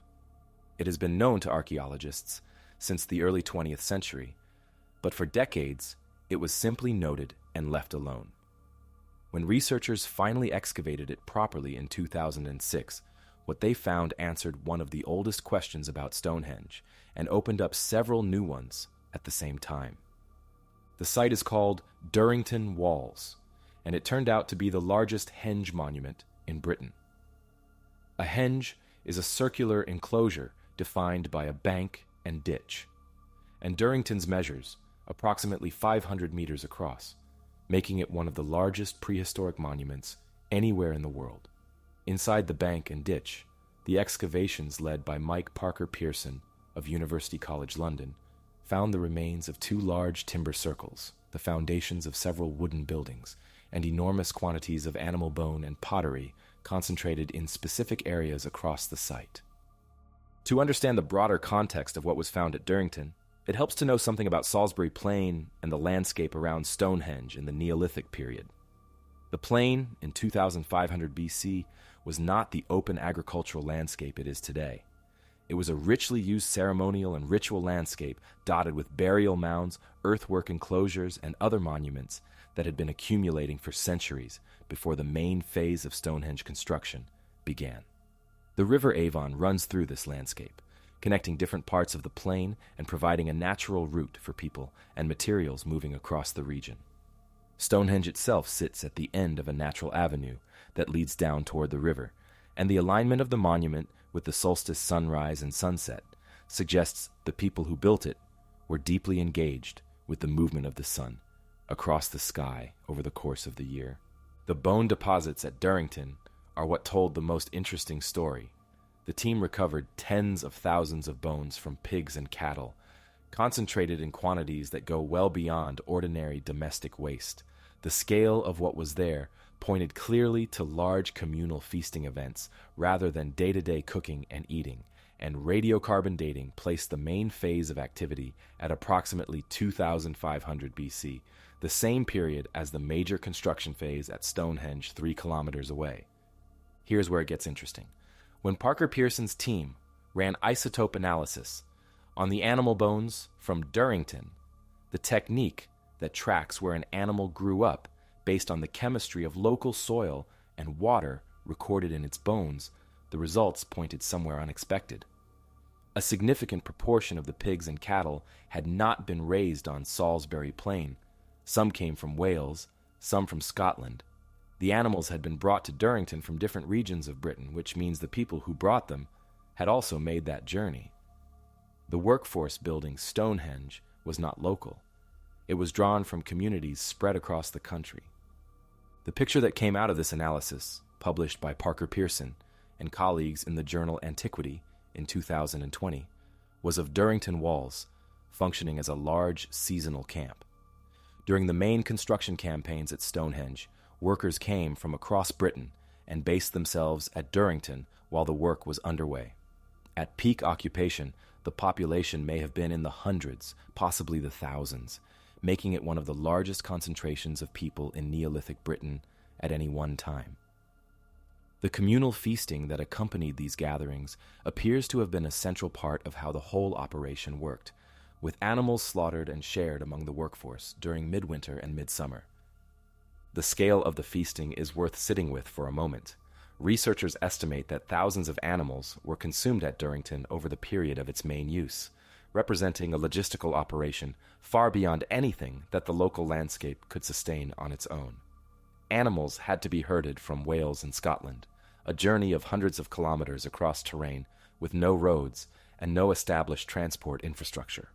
The organization required to coordinate that supply chain, feed a workforce of potentially thousands during a seasonal construction campaign, and then repeat the operation across multiple seasons of building work points to a level of social coordination in Neolithic Britain that most previous accounts of the period had not fully accounted for.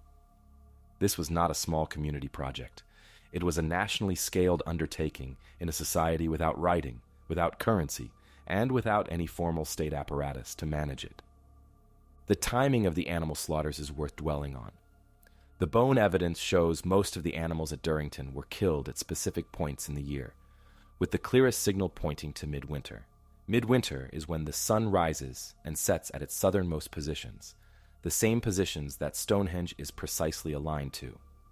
The big communal gatherings at Durrington were happening at exactly the time of year when Stonehenge was most symbolically significant, which points strongly to the two sites functioning as part of the same event, rather than as separate and unconnected places.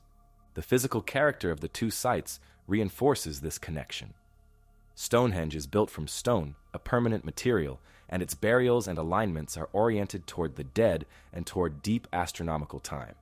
Durrington Walls was built primarily from wood, a material that decays, and its evidence points overwhelmingly toward the living, feasting, building, coming together and moving on. Stone and wood, permanent and temporary, the dead and the living, sitting 3 kilometers apart on the same plain and connected by the same river. The landscape between the two sites adds another layer to this. A processional avenue connects Durrington Walls to the River Avon, and a separate avenue connects Stonehenge to the same river further downstream. Parker Pearson proposed that people move between the two sites by river, traveling from Durrington to Stonehenge along a ceremonial route as part of the seasonal gathering. Under this reading, Durrington represented the world of the living, while Stonehenge represented the world of the dead, a place of ceremony, burial, and the commemoration of ancestors. The cremated remains of several hundred individuals have been found at Stonehenge, confirming it was used as a burial site throughout its long period of construction and use. Parker Pearson has been clear that this living-dead interpretation remains a hypothesis rather than a confirmed fact, and other readings of the relationship between the two sites remain possible. Recent excavations at Durrington have also identified a previously unknown circle of large pits surrounding the monument, discovered in 2020 using remote sensing technology. The pits are around 10 meters wide and up to 5 meters deep, arranged in a circle approximately 2 kilometers across with Durrington Walls at its center. Their purpose has not been established. They may have held wooden posts, acted as territorial markers, or served some other function entirely. The discovery was announced by researchers from the Stonehenge Hidden Landscapes Project and received significant attention at the time, adding yet another layer of complexity to a site that keeps producing new information.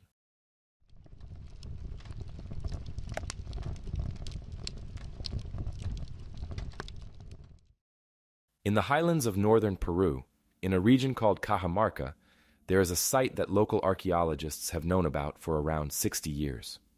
For most of that time, it sat in the literature as an interesting but undated pre-Columbian ceremonial location. Then in 2024, a team led by Rosa Mendoza published radiocarbon dating results from material recovered at the site, and the dates that came back changed the picture considerably. The site is called Callacpuma, and the dating placed its main architectural features at approximately 2,750 BC, making it nearly 5,000 years old. To put that in context, 2,750 BC is roughly contemporary with the earliest phase of the Caral Supe civilization, the oldest known complex society in the Americas, and with the construction of the earliest pyramids in Egypt. At this point in world history, organized ceremonial architecture of this kind was only just beginning to appear anywhere on Earth, and the fact that it was present in the northern Peruvian highlands at the same time changes the geographic picture of early Andean development considerably. To understand what Corral soup was and why the comparison matters, it helps to know that the Corral soup civilization flourished in the Soup Valley on the Peruvian coast from around 3000 BC onward. It is considered the oldest known complex society in the Americas, predating other well-known pre-Columbian cultures by over 1,000 years.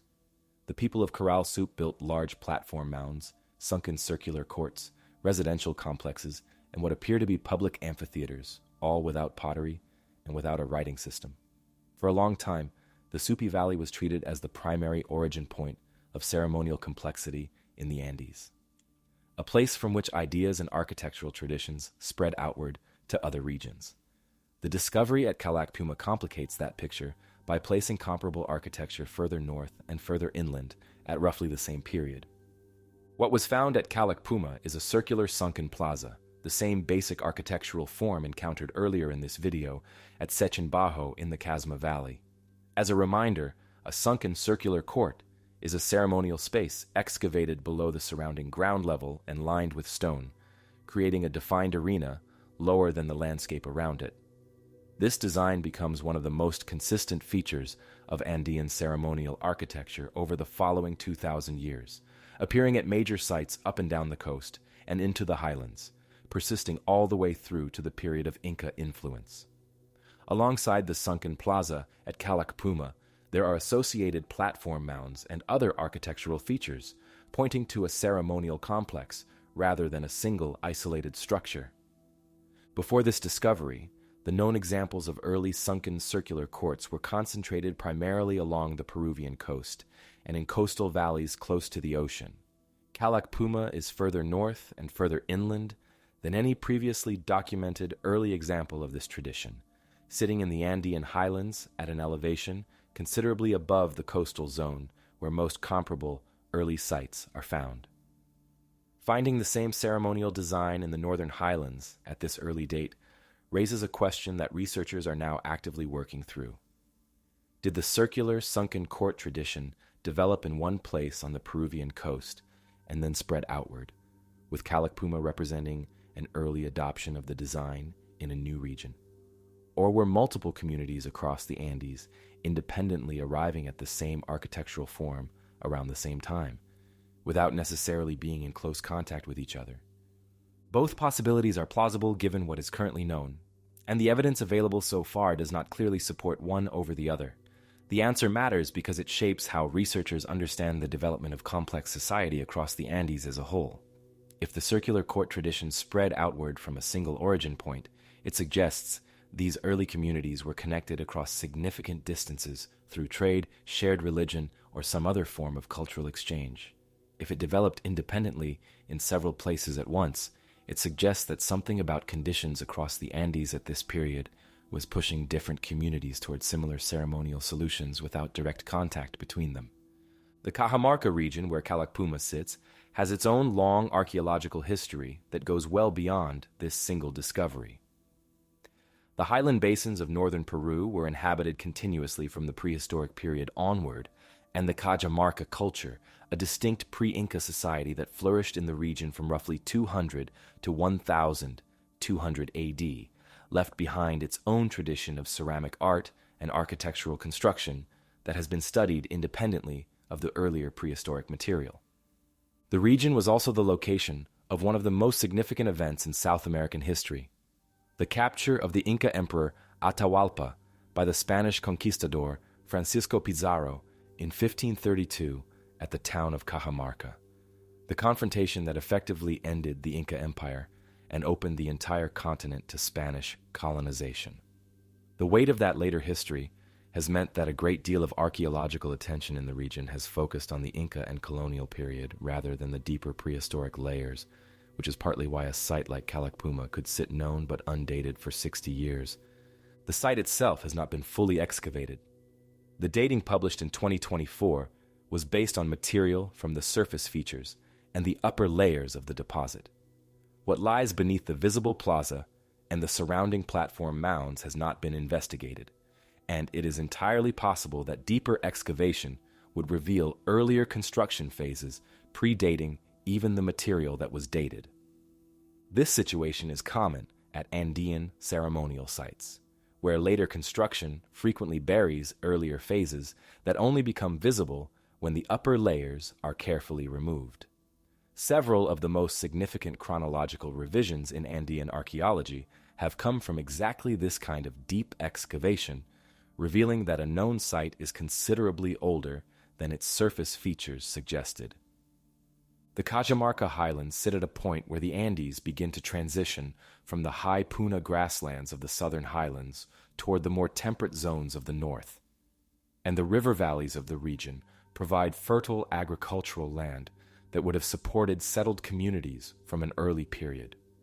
The environmental conditions in this part of Peru are notably different from the coastal desert where most early Andean ceremonial sites have been found, which raises the additional question of whether the communities building ceremonial architecture in the highlands were doing so independently of the coastal cultures or in some kind of exchange relationship with them. The publication of the dating results is recent enough that the full academic response is still developing. The paper by Mendoza and colleagues introduced the dates to the wider research community, but a comprehensive analysis of what the site contains, how it was used, and what its relationship to other early Andean sites might be, is work that will take years of further excavation and study to complete. For now, Callacpuma sits in the literature as a confirmed early example of the circular court tradition in a location where nobody had previously documented it, with most of its archaeological story still underground and unread.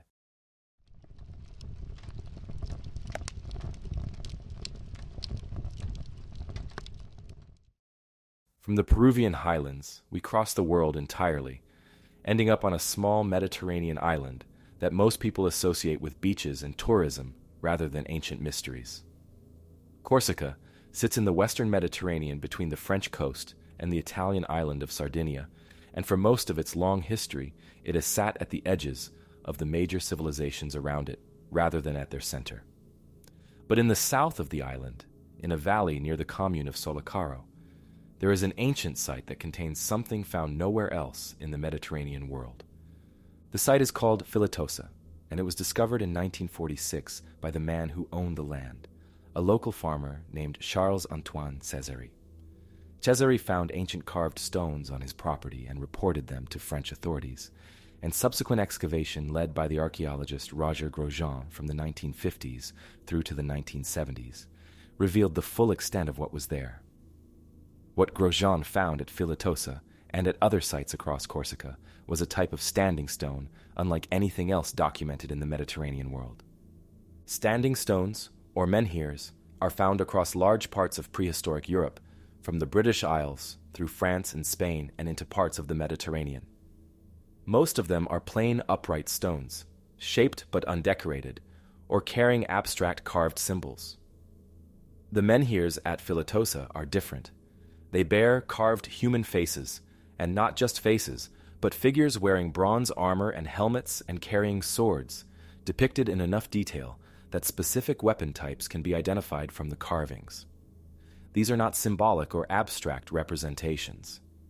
They are recognizable human figures, individual enough in their features to suggest they represent specific real people rather than generic warrior images. Around 70 of these menhir statues have been found across Corsica, with the finest concentration at Filitosa. The weapon types depicted on the figures belong to the late Bronze Age tradition of the wider Mediterranean world, dating to roughly 1500 to 1000 BC, a period when bronze swords and armor of the kinds shown on the Corsican stones were in active use across the eastern Mediterranean and into the western basin. Specific sword forms visible in the carvings have parallels in weapon types found at Bronze Age sites in mainland Europe and the Aegean, which helps establish the general period of production even without direct dating of the stones themselves. No other megalithic tradition anywhere in the Mediterranean produced standing stones of this kind. The Corsican menhir statues are unique. To understand the broader context of the island during this period, it helps to know something about prehistoric Corsica. The island has been inhabited since at least the 9th millennium BC, with some of the oldest evidence of human occupation in the western Mediterranean found in cave sites on the island. By the Bronze Age, Corsican communities were part of a wider western Mediterranean world that included Sardinia, the Balearic Islands, and parts of the Iberian coast, all of which show broadly similar material cultures during this period, including the use of megalithic construction traditions. The specific menhir statue tradition of Corsica, however, does not appear in any of these neighboring island cultures, which makes its development on Corsica specifically a question that has not been satisfactorily answered. What about the social or religious life of Bronze Age Corsican communities produced this particular form of monument when similar communities on nearby islands did not develop anything comparable? To understand what happened to the culture that made the menhirs, it helps to know what Grosjean found when he excavated the site more deeply. The story he pieced together goes like this. The menhir building culture of Corsica was producing these carved warrior figures across a period of centuries during the Bronze Age. Then, at some point around 1200 BC, a new group arrived on the island. Grosjean called them the Taurians, after the Torre, the distinctive round tower-like stone structures they built across Corsica, some of which still stand today. The Torre are solid constructions with thick walls and a tapered circular form, built from large dry stone blocks without mortar, and they appear across the island in numbers that point to widespread and sustained occupation by the group that built them. The Taurians appear to have come from elsewhere in the Mediterranean, possibly Sardinia or somewhere in the Aegean world, though their specific origin has never been confirmed. What the Taurians did when they arrived is clearly visible in the archaeology at Filitosa and other sites. Some of the carved menhirs were deliberately broken, and the broken pieces were then used as building material in Taurian structures. Carved faces and warrior figures were incorporated into walls and foundations as ordinary stone, face down or turned inward, no longer treated as monuments, but used as raw material for new construction. This was clearly deliberate. Breaking the standing stones of an existing culture and reusing them in your own buildings is an act that carries meaning beyond simple practicality, and it points to the Taurian arrival involving active disruption of the existing Corsican social and religious tradition rather than a gradual merging of two cultures. The timing of the Taurian arrival, around 1200 BC, places it within one of the most turbulent periods in Mediterranean history. The end of the Bronze Age in the eastern Mediterranean around this time saw the collapse of the Mycenaean civilization in Greece, the destruction of several major urban centers along the Levantine coast, including the trading city of Ugarit, and the appearance in Egyptian records of a coalition of groups known as the Sea Peoples. The Sea Peoples appear in Egyptian texts and temple reliefs from the reign of Rameses III in the early 12th century BC, depicted as a diverse grouping of maritime raiders and migrants who swept through the eastern Mediterranean, causing widespread disruption before being repelled by Egypt in a series of battles on both land and sea. The specific identities and origins of the different groups making up the Sea Peoples have been debated by historians for well over a century without full resolution. Whether the Taurians of Corsica were connected to any of these broader Mediterranean movements, whether they were participants in or refugees from the same period of upheaval, or a completely separate group that happened to arrive on Corsica at the same turbulent moment, has not been established. The carved faces on the Filitosa Menhirs are one of the more distinctive details to sit with. Individual menhirs have clearly different facial features from one another, and the level of individuality in the carving is specific enough that most researchers who have studied them argue the figures represent named individuals rather than types or symbols. The faces look like portraits. Some figures have long faces with prominent noses, others are broader and more rounded, and the helmets and armor differ in specific details between different menhirs. Whether they are portraits of ancestors venerated after death, images of warrior gods or heroes from a mythological tradition, or territorial markers connected to the claims of specific lineages, has never been established from the available evidence. The culture that made them left no written record anywhere, no texts, no inscriptions, and no clear successor tradition that might have preserved the meaning of the figures, into a period where it could be recorded.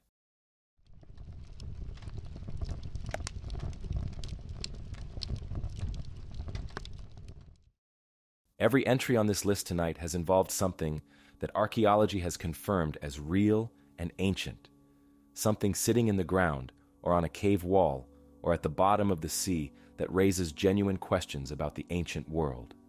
This last entry is different. It involves a single small object that, if the claims made about it are true, would rewrite the entire history of human existence on Earth. And the problem is that those claims cannot be verified and may never be. The story starts in 1889 in the small town of Nampa in southwestern Idaho. A team of workers were drilling a water well using a steam-powered pump, boring down through layers of soil, clay, and basalt lava to reach the water table below. At a depth of approximately 94 meters, the pump brought up something unexpected. Mixed in with the clay and sand the drill had been pulling up was a small clay figurine, approximately 4.4 centimeters tall, shaped into a human form. The figure has been described as resembling a woman wearing a dress or robe with a recognizable body shape and what appeared to be basic facial features. It was small enough to sit in the palm of a hand. The workers kept it, and word spread. The figurine was examined by several researchers in the years that followed, including the geologist and theologian George Frederick Wright, who published an account in 1890 confirming the object appeared to have come from the depth the drillers reported and describing its physical features in detail. At the time, the find attracted considerable attention in both scientific and religious circles, partly because of its apparent age and partly because of the ongoing 19th century debates about human origins and the age of the Earth. Here is where the claim becomes extraordinary. The clay layer at 94 meters depth at Nampa sits beneath several layers of basalt lava. When geologists have looked at the sequence of rock layers in the area and what they indicate about when each was laid down, their estimates for the age of the clay layer the figurine came from have ranged from approximately 100,000 to 2 million years, depending on how the different layers are read and dated. If the figurine was genuinely sitting in that clay when it was deposited, it would be by a very large margin the oldest human-made object ever found anywhere on Earth. The oldest confirmed examples of human art and figurine making date to around 40,000 to 70,000 years ago. A figure from a layer dated to 100,000 years, let alone 2 million, would mean that a creature capable of crafting recognizable human forms from clay existed far earlier than anything in the current archaeological or fossil record shows. It would require rewriting, not just the history of art, but the story of how and when our species developed the ability to make objects like this at all.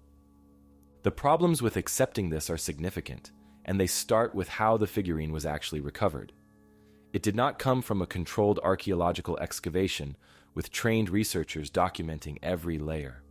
It came up through a drill pump mixed with material from 94 meters of boring in the hands of well diggers who had no archaeological training and no reason to carefully document what layer anything came from. There is no independently verified record of which specific layer the figurine originated from.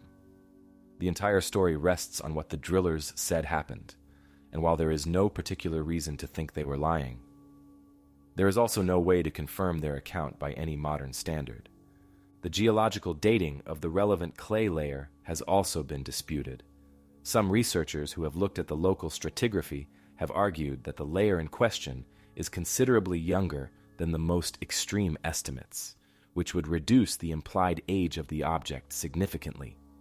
Without a properly documented excavation context, this argument cannot be settled either way. Then there is the broader problem of what the figurine would have to mean if it were genuine. No comparable object has ever turned up in any controlled excavation of deposits of similar age anywhere in the world. The fossil record for human ancestors during the periods implied by the most extreme age estimates does not include any species with the brain development and manual dexterity needed to produce a recognizable human figurine from clay. Finding one such object recovered in circumstances that cannot be verified, without any supporting finds from properly documented sites elsewhere, places an enormous burden of proof on the claim. Mainstream archaeology's position is straightforward. The Nampa Figurine is classified as an object of uncertain provenance, whose claimed context cannot be verified, and whose implied age therefore cannot be accepted on current evidence. This is not the same as saying the figurine is a fake. No fabrication has ever been proven, and the object itself, now held at the Idaho State Historical Society, has been examined multiple times without anyone being able to show it was artificially aged or planted. It is a genuinely old clay figurine of some kind. The unresolved question is simply where it actually came from. The most likely explanations within the mainstream framework are that the figurine fell or was washed into the drilling mechanism from a shallower layer than the drillers believed, or that it was present at a much more recent depth and was misidentified as coming from deeper down in the noise of an active drilling operation. Well, drilling in the 1880s was not a precise science, and material from different depths could easily be mixed or misattributed without anyone intending to deceive. What makes the Nampa Figurine a fitting final entry for this video is this uncertainty. Every other mystery covered tonight involves things that are confirmed real, confirmed ancient, and confirmed studied, with questions that remain open because the evidence is incomplete or the methods to answer them do not yet exist. The Nampa Figurine sits somewhere different. The object is real. The claim about it is extraordinary. The evidence needed to properly evaluate that claim was never collected. And a century and a half later, no one has been able to confirm the story or prove it wrong.